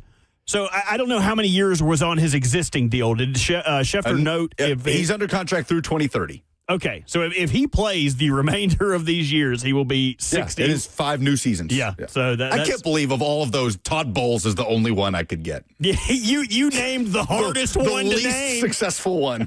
What? No disrespect to Todd Bowles, who's had a successful career in the NFL. For what it's worth, all of those guys besides Andy Reid don't look their age. They all look like they're... They do. John Harbaugh, man, if you told me he was 8 years younger than Jim, I would believe you. He's the elder brother. Yes, correct. I noticed a little bit of aging, if you look at like any of the presidents, like when they first go into office versus when they come out 4 years later, like Obama quit smoking and still ended up looking older after his tenure was over. I think this firing of John from Baltimore aged him a little bit. He looks a little older. I can see a little wear in his face now where I couldn't before. It did look like he had found the fountain of youth before then, but yes. Aging gracefully, though, both the Harbaugh brothers. Okay, let's do this in a way that would make any European fan traipsing around the States sigh and shake their head. World Cup teams as NFL teams, next.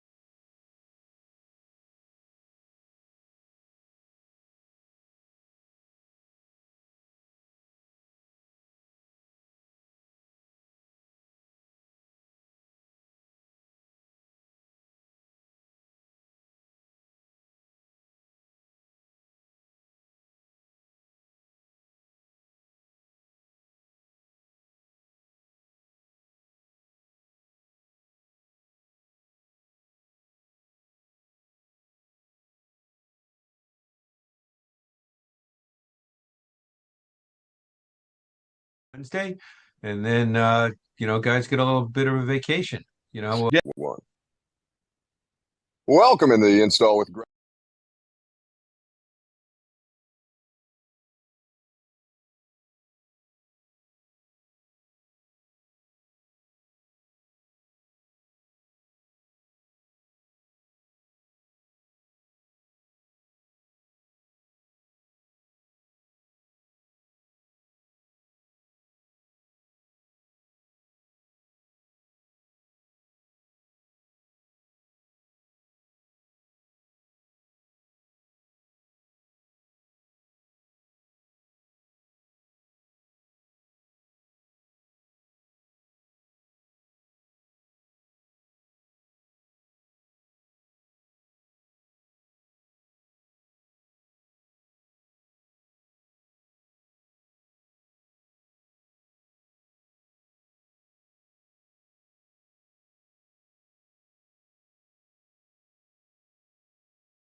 12 o'clock, good afternoon from the Circa Sports at the Mint Kentucky Downs studio. I'm Lucas Panzika. The New York Knicks took Game 4 of the NBA Finals in a stunning comeback effort from down 29. OG Anunoby's tip-in with 1.2 seconds on the clock provided the game winner in a 107-106 final over the Spurs, and the Knicks take a 3-1 series lead after the biggest comeback in NBA Finals history. And Anunoby had 33. Jalen Brunson led the way with 36. Game 5 is in San Antonio Saturday. The Knicks 1 game away from their first NBA title since 1973. Game 5 of the Stanley Cup Final is tonight in Raleigh between Hurricanes and Golden Knights. The series tied up at 2 games apiece. Puck drop tonight is at 7. The 2026 FIFA World Cup kicks off this afternoon in Mexico City at 2 p.m. Central Time. It's the Group A opener between Mexico and South Africa. The U.S. men's national team gets underway tomorrow night in Los Angeles against Paraguay. Today in NFL news, the Denver Broncos have inked head coach Sean Payton to a 5-year contract, according to Adam Schefter, that tacks on to the end of his current deal and locks in Payton through the 2030 season. Also, Miami Dolphins center and former Titan Aaron Brewer is now one of the highest paid centers in the NFL after inking a 3-year extension worth up to $52.5 million with $37 million guaranteed. For all your foundation repairs and waterproofing needs, visit USSTN.com. Breaking news at once on your home for the Titans and Vols. This is 104.5 The Zone.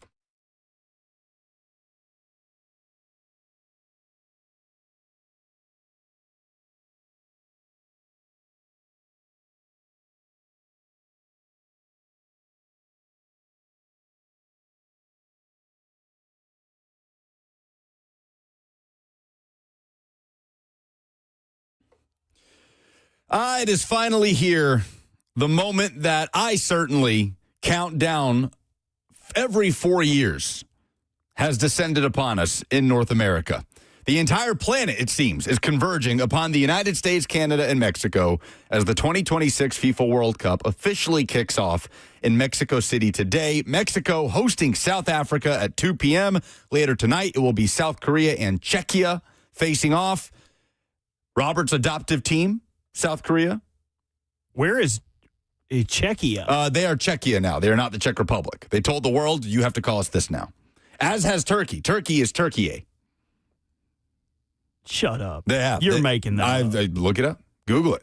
The U.S. men's... first they're Istanbul, or what was it? They were the Ottoman Empire. Yep. And like that. Now then they were Turkey. And they did switch it up. You can still call it Turkey. You can call it whatever you want. Oh, okay. But they request that the rest of the world... Like formally with like the UN, they've said no. Please call. We are Turkey. So this Turkey is like an A-chain yes, situation. Yes, precisely. You can just in formal settings, please call me A-chain, but you can call me whatever you want. The U.S. kicks off tomorrow night against Paraguay at SoFi Stadium to open up Group D play. So before we get into this conversation, which is World Cup teams, World Cup favorites, we'll say, and their NFL equivalents, just to give some better context to a lot of you guys that are going to be tuning in because it's the thing that's happening and it's kind of taking over this summer, but aren't necessarily counting down every minute the way I am. I will say on the front end that I do have this thing, and it's not just with the World Cup or soccer in general. When it comes to things that I love and am passionate about, I have this syndrome where I have this syndrome. This instinct. I have this instinct. But whenever there's something that I'm passionate about that I love dearly, I feel like I have this thing where I try so bad. I really want people around me to hop on the bandwagon and love it as much as I do, right? And sometimes I catch myself needing to ease up on that.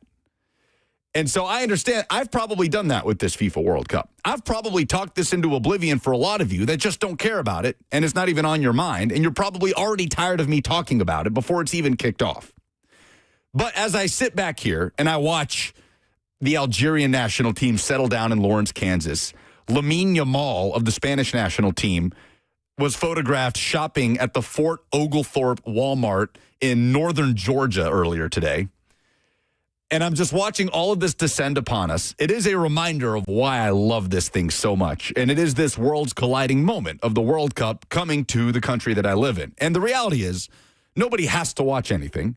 Nobody has to get into anything they don't want to get into. I think a lot of you that have paid no mind to the lead up to the World Cup don't even know how much you're going to be into it. Maybe you'll be dragged to a USA watch party and they'll pull off a moment that marks this generation of U.S. soccer, and it will get you in for the future. But well, you guys are doing a watch party at Geodis, We'll be at Geodis Park on Friday. We'll be hanging out at the Publix Plaza right outside of Geodis. It's free, open to the public. You can RSVP at NashvilleSC.com or just show up, scan a QR code, bring a lawn chair. There will be food trucks, vendors. I'll be there. We'll be hanging out. It will be a great time watching the USA take on Paraguay. But all I ask is that you keep your mind open to it, however you want to. And if the door is open and you see a game that's on or there's a watch party and you decide to walk in and take a look, just see where it takes you. See if you appreciate the way the world comes together during this time. And you've got, I mentioned the Algerian national team in Kansas, local people in Lawrence, Kansas that are now professing their love for the nation of Algeria. And they're all in for Algeria because of how welcoming the Algerian fans are and have been since arriving in Kansas. And just seeing those cultures come together, I stand by, Robert. I don't think there's a more unifying thing on the planet than the World Cup. More than the Olympics? I don't think there's a more unifying thing more than the Olympics. Wow. More than like... I don't think there's something that like kind of... ending World War II? Maybe the end of World War II is... Sure, we'll put, like, yeah! put it on the Mount Rushmore. Yeah, world unifying moment. But in terms of the eyeballs, because yes, the Olympics are, it's far more nations than the 48 that will be at the World Cup. To my knowledge, it's more sports, it's more athletes, but it's not more eyeballs. And it's not a more collective string of emotion all tied together by one nation, millions and millions of people watching one thing. I don't think there's anything on the planet like that. I don't think there's anything on the planet that can have one entire nation jumping up and down and hugging in the streets for one moment in one sport. And so that's a beautiful thing that I do hope folks that don't watch soccer, don't care about the World Cup, keep their mind open to as they take it in and watch as players that carry the weight of an entire nation take the field and the biggest moments for them in their careers and many of them their entire lives. So with that said, let's just set a little bit of context here. And Robert, I'd love to do this with you. If I could tee up, we'll just stick with the main favorites in this World Cup. Because as I've mentioned, I think there's about 7 teams that feasibly can win. There are teams that can make dark horse runs. Norway, Japan, the U.S., South Korea. That could absolutely end up in the quarterfinal and the semifinal. That can create those memories that can mark a generation for the entire country and for this respective team of that nation. But as far as the favorites are concerned, let me set up the parameters, and you tell me which NFL team they most represent to see if it just helps the context a little bit as these games get underway today with Mexico and South Africa. So, the favorite per FanDuel Sportsbook is Spain. Plus 470. They are stationed in Chattanooga. I mentioned Lamine Yamal, who is arguably the best player in the world right now, is shopping in a Walmart outside of Chattanooga, and I just can't get over it. I didn't see what was in his shopping cart. But the Spanish national team, Robert, are one of the most talented teams, not in the history of the game, but certainly in the 21st century. They came into this golden generation in 2008, 2010, 2012, and they're kind of back on the up in that regard with a crazy talented crop of young players. They only have the one World Cup title that happened in 2010. So historically, they've not been a powerhouse of international soccer. Their best period has come in the 21st century, and they are the odds-on favorite to win the 2026 FIFA World Cup. Who does that sound like in the National Football League that doesn't have that history of wins and championships, but has a proud standard and has had their most success here in this century? Ooh, that's a good question. I mean, I would have initially said the Rams, but the Rams, I mean, their history, greatest show on turf, all that good stuff. So it can't be the Rams for me. And then I went to the Broncos because the Broncos are good now, but, I mean, they had Peyton for a little bit in 16. John Elway before that. Right, so that they have a good front as well. This is tough to pigeonhole here. Dixie says the Seahawks. on the FNM Bank chat. I could get down with that because, I mean, they've won all of their Super Bowls within the last 10 years. I mean, they've really been chipping away at it, and the front office is built well. No, that's probably spot on. Span of the Seahawks. Well, especially since that you said that they're good, but they're not like historically like, oh, this is definitely one of the, like the Seahawks team that just won the Super Bowl was good. It's a really good team, but I wouldn't say if you stack them up with like the Brady Bucks or the Brady Pats or Pat Mahomes' first Super Bowl with the Chiefs, like I wouldn't say that if they were head to head with other Super Bowl winners that they would necessarily win cleanly. But you think back to that Seahawks team, the Russell Wilson team, the Legion of Boom, one of the iconic Super Bowl winning teams, yes? With Marshawn Lynch and that defense. And Russell Wilson at that point in his definitely career. Vibe-wise, yeah, yes. Absolutely. And the Seahawks are obviously back on the up. They're back at the top of the NFL, winning another Super Bowl. So I think the Seahawks are Spain. I think that's a great submission. I might have went with, well, you haven't said they were less necessarily losers before. No. If they were losers, I would have said they've been the Lions. Because the Lions have just really came onto the scene. No, but Spain have never been the lovable losers. Okay. Always a respectable... some of the best clubs on the planet reside in Spain and always have. Gotcha. So I think Spain being the Seahawks is good. France, plus 500, the most talented team in this World Cup. The most talented team in this World Cup. They have always had a high standard of success, did not win their first World Cup since 1998, but since then they've won 2. Loaded with talent. The French can be... let's say, vulnerable to crash outs at times. They've had moments where emotions have gotten the best of their teams. But they are the most talented team at this World Cup. Anybody you can say for France. It feels like they are loaded with talent. They are absolutely a favorite, but it feels like they have sort of this House of Cards vibe. Where a couple things can go wrong, somebody can say something wrong in the dressing room, things could come apart. I as soon as you said that, I kind of went to the Eagles.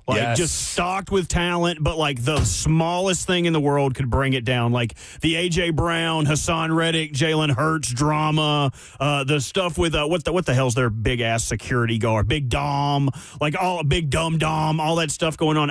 That's probably the easiest one to peg. I would go with the Eagles. That's perfect. Spain are the Seahawks. France are the Eagles. I mean, we're right on track here.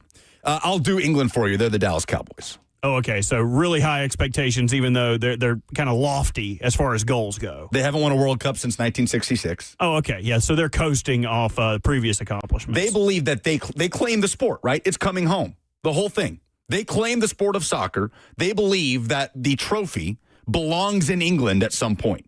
Is that not the Dallas Cowboys? Yeah, 100%. Do the Dallas Cowboys not believe they are representative of American football, of America's team?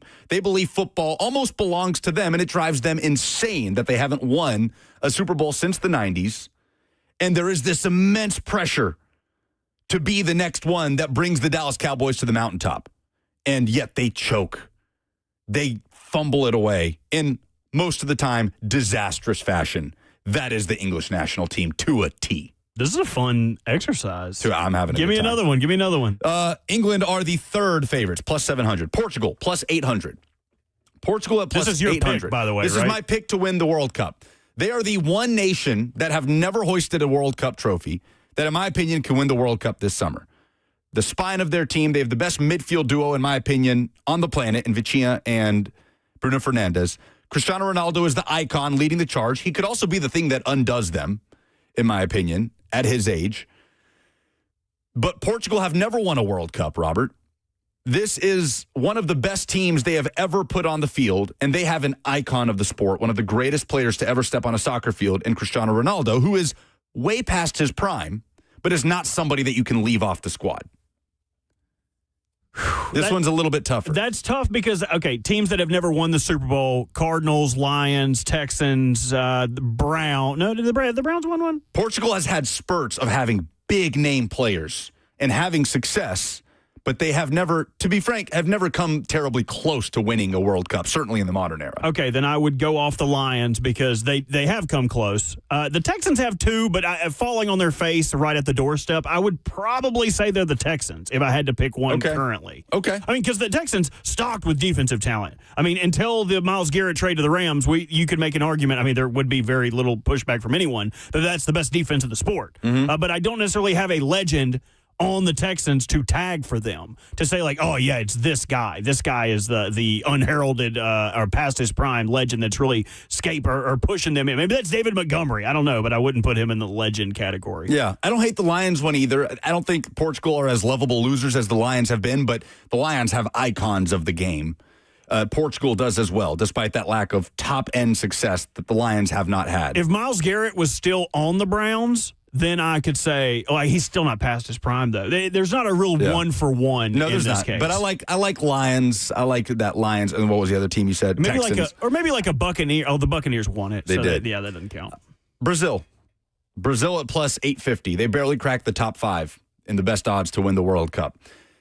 I mean, what more can we say? 5 World Cups. So they're the Patriots. Won a bunch of rings, but they're probably not going to do it anytime soon. Do they have a young guy who provides a lot of hope? Is it Ronaldinho? Is he play for them? No, Ronaldinho retired years ago. Oh, sorry, excuse me. You asked me the other day, who is the Lamar Jackson of the World Cup? I told you Vinicius Jr. and his style of play, the change of direction, the blinding speed, the flips and tricks, but to also do it in a sustainable way that is productive. But he has not climbed that mountaintop.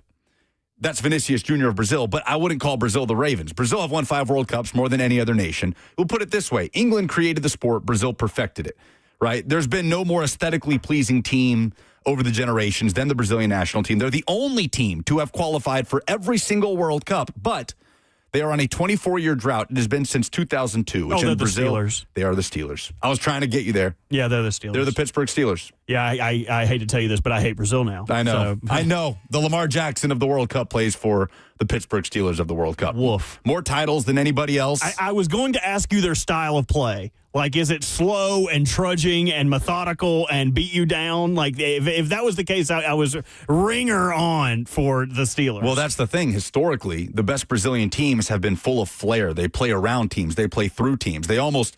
Heinz Ward. They play with teams like a cat playing with a toy at their peak, at their best, in the Ronaldinho, Ronaldo, Pelé eras.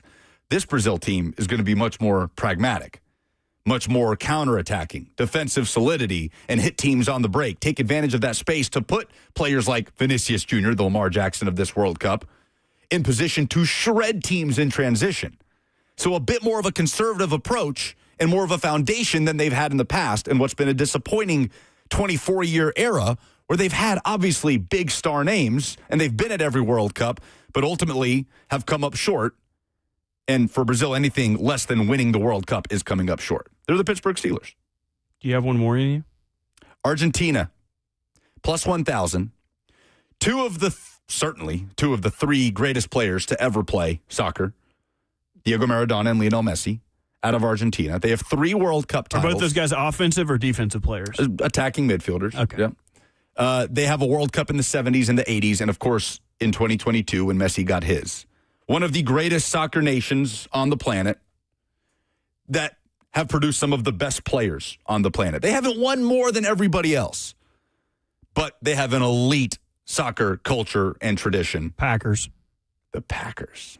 I mean, they've won, but like Rodgers, ton of MVPs. He won 2 Super Bowls there, right? Was it 2? Or was it? No, just the one. So just the one. Aaron only has the one. So I would. No.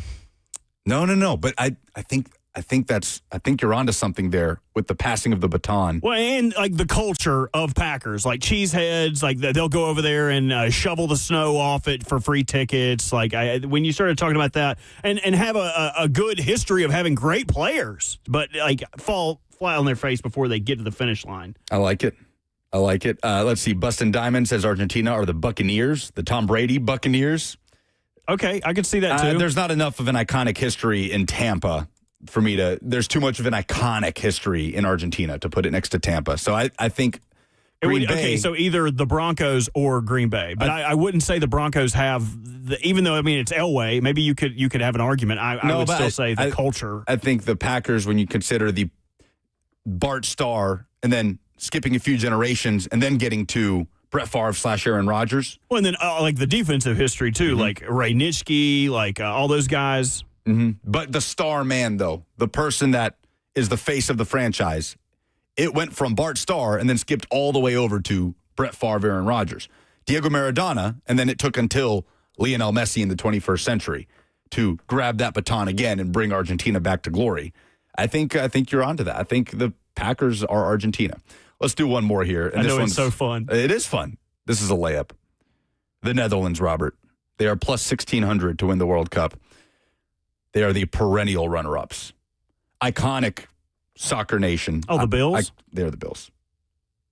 Mm. They're the Bills. I should have let you line that up a little quicker. I wanted to see as soon as you said, like, bridesmaid, not the bride, It's like, okay, they're the Bills. They've been to 3 World Cup finals. They have no World Cup titles. Oof. More than any other team.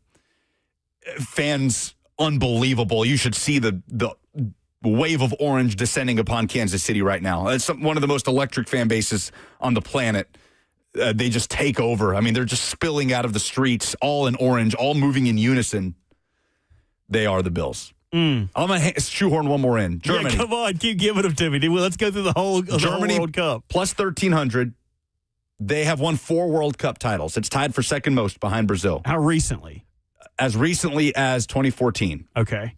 They've come on hard times. In the last 2 World Cups, they've been bounced in the group stage. It's never happened before in back-to-back World Cups in German history. But when you think of German soccer, you just think of a machine. They just have the DNA. Winning is ingrained in them. Icons across the board. But it's like the Terminator in the form of a soccer team. No emotion, just a well-oiled machine that has fallen on some recent hard times and is trying to get back to that stature. But you put them up there with the most iconic and winningest nations on the planet. I'm drawing a blank, dude. Give it to me. I'm leaning Patriots. See, I was going to say that, but they just went to the freaking Super Bowl. So right. Like maybe recent hard times were before they got Drake May. Sure. But nobody here would a year be... before that, too, it was one of the worst years in Patriots history. So, okay.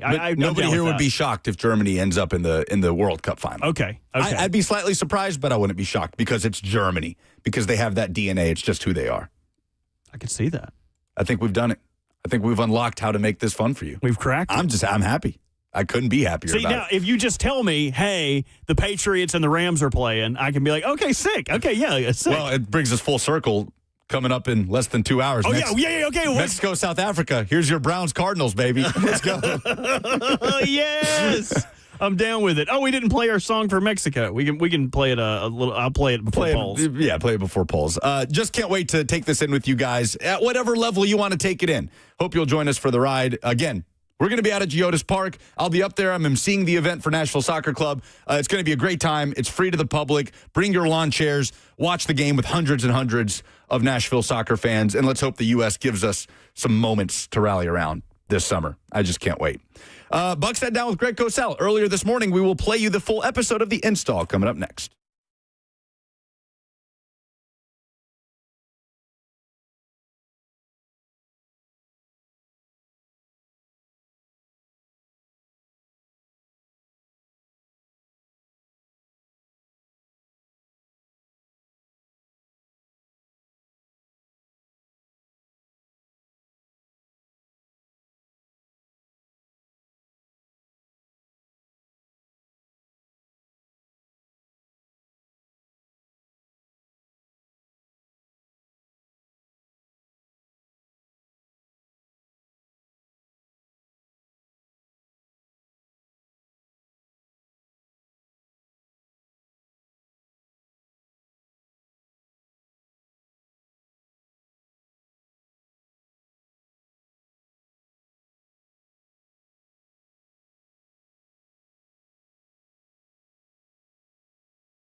Welcome in the install with Greg Cosell of NFL Films. As we are taping this on a Thursday morning, it's the last day of OTAs, and then Greg's going to be in town. Greg's coming back down to Nashville for mandatory minicamp before the whole NFL goes on summer vacation. Looking forward to getting you down here, brother.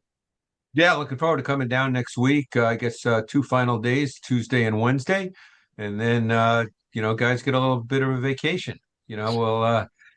It's crazy to me that we're not that far away from training camp and the whole deal. It's. I was thinking about that talking to someone here at Films yesterday, and it's, once the 4th of July hits, which is not really that far away, it kind of seems like we're there. Well, coaches are there. They're back in the building after the 4th of July holiday usually, and then everybody slow rolls after that. But yeah, the NFL, as they expand the season, there's a reason it feels like we're getting less and less off season, Greg. The NFL's coming for our Tuesdays, our Wednesdays, our Thursdays, all of it at this point in time. And that's fine. We're happy to have more football. More football better than less. That's right. I'm okay with it. Yeah, we're going to have a couple of fun conversations while Greg's in town next week with a couple of different people on the Titans coaching staff, which we're looking forward to. Today, Greg, I wanted to ask you about because obviously you take in a lot of practices, not just here in Tennessee. Right. I know you've been to New Orleans. I know you've been to Philadelphia, a number of different places throughout the course of your career. And the idea that fans have nothing else to talk about right now, but how the players perform in practice. And so I wanted to get your perspective because you watch players in practice. You also study how they perform in games. And the idea of guys who may not be the best practice player, but show up on Sundays or Thursdays or Mondays versus guys who are super crisp at practice and also carry that over. And some may not, right? It's different by the player. Yeah, practice is an odd thing because I've been around long enough to know that they work on specific things in practice. And oftentimes you don't know what those things are.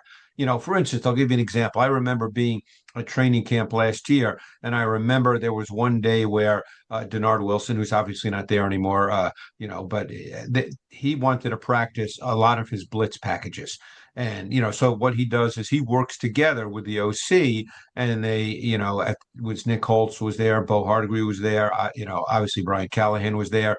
So the offense knows that they're going to get a lot of pressure, and they want that kind of practice because they want a young quarterback to have to see different kinds of pressures. So they understand, for instance, that Cam Ward's probably going to struggle that day. So if you don't know what the whole process is and what they plan on working on a given day, it's easy to look at Cam Ward, let's say, struggling, and how everybody writes about literally every play nowadays, and say, oh, well, Cam Ward can't do this and he can't do that. Well, they know all this going in. They expect that, and then they use it as a teaching and a coaching tool. So one of the things that I found out over the years is you have to be very careful about how you analyze and evaluate practice without knowing exactly what it is that they're working on. So, and unless you're seeing, obviously Cam Ward is always going to be a big topic of conversation in Nashville, but particularly early in his career, starting year 2 with the new coaching staff. Again, I'm not there, so I don't see play after play. But unless you're seeing him miss, let's say wide open throws, that's different. And again, maybe he's missing some. I couldn't tell you that. But for the most part, I think you have to be careful about putting too much stock in, some kind of general all-encompassing statement about any player, really, because you don't know what the plan is for that given day. Yeah, and and you've had better access than most media members when you go to whatever training camp you might be, and it may not be or mandatory minicamp. It may not be the same in every facility, but you get at least a better glimpse than the average media member of, okay, this is what we worked on today. This is how we're going to go back and study it. This is what we're putting in tomorrow. Here's how we're going to attack practice that particular day. I go back and I remember, I worked with Ron Jaworski for years and years and years. And I remember him telling me, and he told me this story numerous times, when Dick Vermeil, who was his head coach back then, brought in Sid Gilman, who was considered the father of the modern day passing game. And Sid Gilman had a philosophy that Jaws came to agree with 1,000%. He said the off season. Now, back then, obviously, there weren't as many OTAs and all that. But the point, so he was speaking more about training camp, which was longer in those days, and there were 2-a-days. So, but the point that he made was we want you to fail in training camp. We want you to make mistakes because we need to know what you can and can't do, and you need to know what you can and can't do. We don't want to find those things out week 1 or week 3 or week 5. We want to know those things now. So we'll set some things up where it's going to be really, really hard for you. And in some ways, we almost want to see you fail so we know, hey, that's not something we're going to continue to work on. So you have to understand what the thought process is before you make general statements about a player. Yeah, to a man, Greg, I've covered 4 coaches in my 11 years, 5 if you want to count McCoy as an interim. And to a man, every one of them has talked about, we want to make practice harder in the games. So when you get to the game, you're able to operate with a little more, maybe not ease necessarily, but it comes a little more naturally to you because we've basically tried to bludgeon you from a football standpoint in practice. Right. We want to show you as much as possible. We want to make it as difficult as possible so you learn. Because don't forget, OTAs and then when you get to training camp, which is obviously a more intense situation, they're on the field for what, an hour, 40 minutes, an hour, 45, maybe they can get to 2, but they really can't go beyond that, not like the old days. So what a lot of people probably, they're not allowed to see this, but then there's meetings. They spend a lot of time in meetings going over every play of every practice, talking through every single thing. I've been in these meetings in my career. They go over everything. They test players, they quiz players, they go over everything. They ask them hard questions. That's a major part of this, which, media doesn't get to see, so they don't know that part of it. They just see what happens on the field. And sometimes you're not even allowed to see all of practice, depending on the team. So there's so much more than, Cam Ward missed a throw. Boy, I'm worried about his accuracy. There's so much more than that goes into all this. Well, and that's the other thing, Greg, and that's something, frankly, depending on the coaching staff, because different coaches have different preferences as far as media availabilities and what you're able to talk about, what you're able to report on, for lack of a better term. And with Saleh specifically, we had asked, because they had been giving us 1 day a week during OTAs, we had asked, if it was possible, essentially, for us to watch 2 days of practice in a row, because if Cam Ward has not the best day, as he did on Monday, I'd like to see how he responds on Tuesday so I can have a more accurate perception of what the day-to-day for this player is. Did he respond well? How did he respond? What did they change? Did he change anything at all? What were they working on different from Monday that was different Tuesday? And how did these things, string together? Because that's what it is. It's stacking days. I know it's a cliche that's terrible and tired for football fans, but it's true. Of course. And it's also, again, getting back to Ward, he's learning a brand new offense. There's probably a different sense of timing with certain things than there was in the previous offense. And the other thing, which you don't necessarily see in camp, but he's also learning a new language. And, a lot of people don't think about quarterback play, what we call the operational part of quarterback. In other words, calling the play in the huddle, getting to the line of scrimmage with 12, 13 seconds on the play clock so you can do your motions, your shifts. You can have the quarterback take a peek at the defense so he understands, because the quarterback has to have some sense of what he's looking at. You don't just get to the line and go, okay, hut, and we call a play. We run the play. So there's so many elements that go into this. Whenever you get a new coaching staff, it's always a work in progress. This is only the early steps of it. So it's going to take time. I would bet even in training camp, there are going to be tough days. On both sides of the ball, there'll be tough days.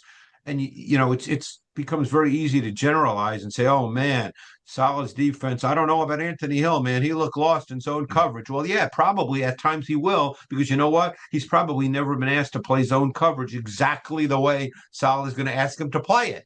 So, so some days he might do it right and some days he'll probably do it wrong. Or, and he's probably never seen a lot of the formation looks and the motions that he's going to see. That, these things are all part of the learning process, and they take time. And that's, the upside of social media, and the downside of social media is everybody comments on every single play, and that becomes sort of part of the mass consciousness. And, it's all of this is a work in progress. Yeah, just to put a bow on our conversation for today, because like I mentioned, we're going to do a couple of different conversations next week when you're in town. If I told you, Greg, having seen a full season of Cam Ward, having studied him coming out of college, if I told you, Greg, in his second, off season under a new coaching staff with a lot of new pieces around him, that as far as his ability to recognize things, he seems like he's on track. As far as his mechanics, feels like he's on track. As far as his accuracy and his ball placement, I know those are two different things. I would almost say that he's got better ball placement than he does date or snap to snap accuracy. If that tracks with what you've seen from Cam, because he will put it in a spot where only his receiver can get it on certain throws, and other throws he'll kind of spray it a little bit. Yeah, and I think some of that, I look at that very carefully when I evaluate quarterbacks. And sometimes you don't understand why they miss some throws because, the mechanics look good, everything looks good, and they just might be a little off. Other times they make these throws and you go, wow, that is about as good a throw as you'll see. The thing that and again, all I can respond to is Ward watching the games last year when he was in a very difficult situation with an offensive line that wasn't very good, with a receiving core that was young, that, was still, again, they're trying to work together, is you can tell when a quarterback is starting to speed up his process. And so if you're speeding up your process mentally, you tend to speed up your process physically. And that's where there's slight breakdowns in your mechanics, and that can lead to less than precise ball location. So again, now that he's learning a new offense and there's much to learn, I'm sure Brian Dable's been coaching a long time, and I'm sure there is much to learn. I'm sure there are times where, and Cam seems like a very accountable young man. I'm sure he would say that he's speeding things up, that it's happening a little too fast, and that takes time and reps, and then it starts to slow down. Playing quarterback, you got to remember one thing about playing quarterback. It's a game of milliseconds. This stuff happens really, really fast, and it takes a lot of work and a lot of time for it to really slow down on a consistent basis. Okay. Even the really great ones, at times, everything seems fast. And then they might be capable of making a special play. Like I can tell you watching tape, there are times things look really fast for Mahomes and Josh Allen, but then they have special ability to maybe make something happen after that. But of course we don't talk about the times they don't make something happen after that, because that's not a highlight. So it's it's the old John Wooden, the former UCLA basketball coach, considered maybe one of the best ever, if not the best ever. Maybe the young people don't know who he is, but John Wooden. And he had that phrase, be quick, but don't hurry. You have to get to the point. You always hear the phrase, well, the game slows down. Obviously time doesn't slow down, but it's the way you function within that time that slows down. And that takes time for young quarterbacks. That does not happen overnight. Let me just tell you, if you don't know who John Wooden is and you're listening to this podcast, this may not be the podcast for you. I'm just going to be straight up. Greg, I appreciate your time. As always, can't wait to get you in town next week. Looking forward to having you out at Titans practice for some mandatory minicamp, and we'll have some great conversations then. That is Buck and Greg Cosell with the latest edition of The Install. We will wrap up the show. Plus, which NFL team most represents the United States at this World Cup? We'll do it next.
Wrapping up the show, huge shout out to Nash Dogs, by the way, providing us lunch today downstairs in the break room. Robert and I each had 2 hot dogs.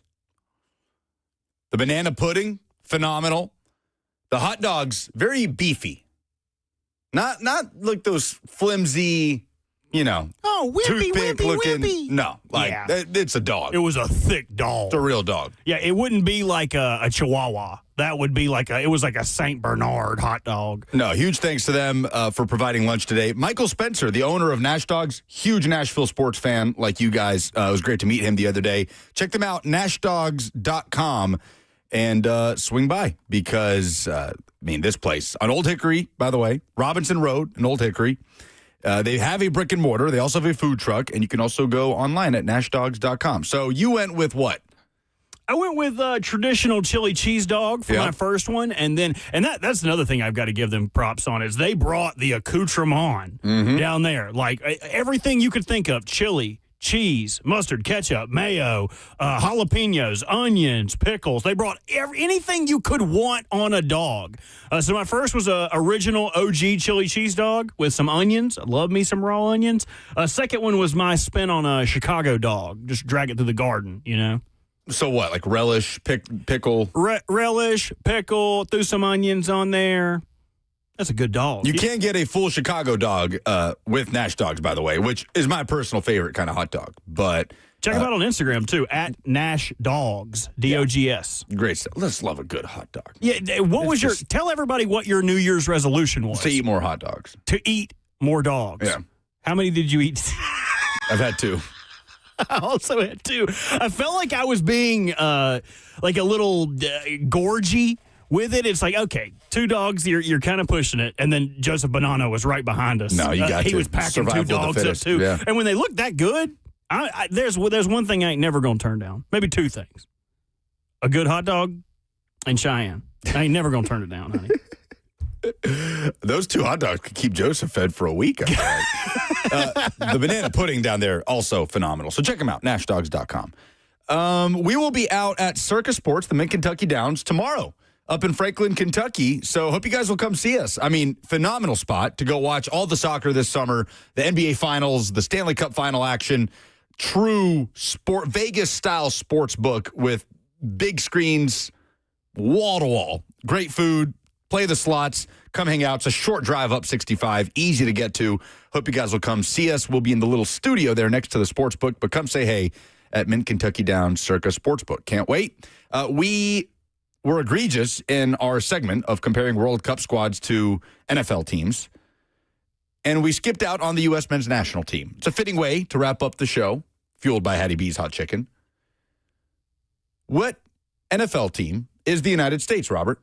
And I'll put it this way, somewhat, let's say, new to the game. This might be the toughest one, to be totally honest. The United States, completely and utterly irrelevant on the global stage until we hosted the 1994 World Cup. And then we had our best moment in a World Cup in 2002, beating Mexico in the round of 16, getting to the quarterfinal, and coming just shy a botched missed handball call against Germany, this close to making a semifinal in that 2002 World Cup. We have not won a knockout round game since then. But this team has the highest expectations of any American team in history in terms of the talent profile, the various big clubs that they all play at, but we're waiting on them to put it together and really leave their mark, their signature moment for this generation. Who does that even come close to? Irrelevant until recently, but even recently, not terribly relevant in the big picture. Talent profile rising and just trying to get over that hump of winning a knockout round game for only the second time in the program's history. I would say Commanders, but it feels like Commanders excelled too much in Jaden Daniels' rookie year to count. And Washington has a great history as a franchise. Yeah. The Falcons? No. They had too much talent there, too. I'm trying to find like a middling to bottom tier team. It couldn't be the Jaguars either. Like the Jags, they went to the AFC Championship. Yeah. So Lonzo says the Browns. But that feels like too far down. Yeah. What about? I almost wanted to say the Titans. and that would not be considering the Oilers' history, but the Tennessee Titans, who did not exist until the late 90s. American soccer basically didn't exist until the mid-90s, as we know it now, and have had little like spurts getting to a Super Bowl, but still trying to get back to that mountaintop. Texans are also a good submission. Yeah, I would say Titans or Texans is what I was down to. Texans never been past the Texans are probably a better. You know what? I think that's the answer. It's the Texans. Didn't we already say and there's 48 teams in this We group, gave the Texans and somebody else I can't remember which nation, but the Texans are the United States. Did not exist until the mid-90s. It's completely irrelevant until the mid-90s. And have had competent eras, but have never gotten over the hump of the divisional round. Houston, never been to an AFC championship game. They are currently in a place where they are a talented roster, and they're just trying to figure out how to get over that hump. I think that's it. I think it's the Houston Texans. I would have trouble disagreeing with you. I was looking around, and I wanted to say the Raiders, but like the Raiders have like a history that they can fall back on. That's the thing. It's the history so I think it's got to be one of these expansion teams, the Texans or the Panthers. What about the Chargers? I mean, never really won anything of consequence. You might have hit the nail on the head with the Texans, though. Maybe we're thinking too much about it. Maybe we're thinking too much. And just like that, the show's over. It's crazy how much fun these are when Buck is not here. Always.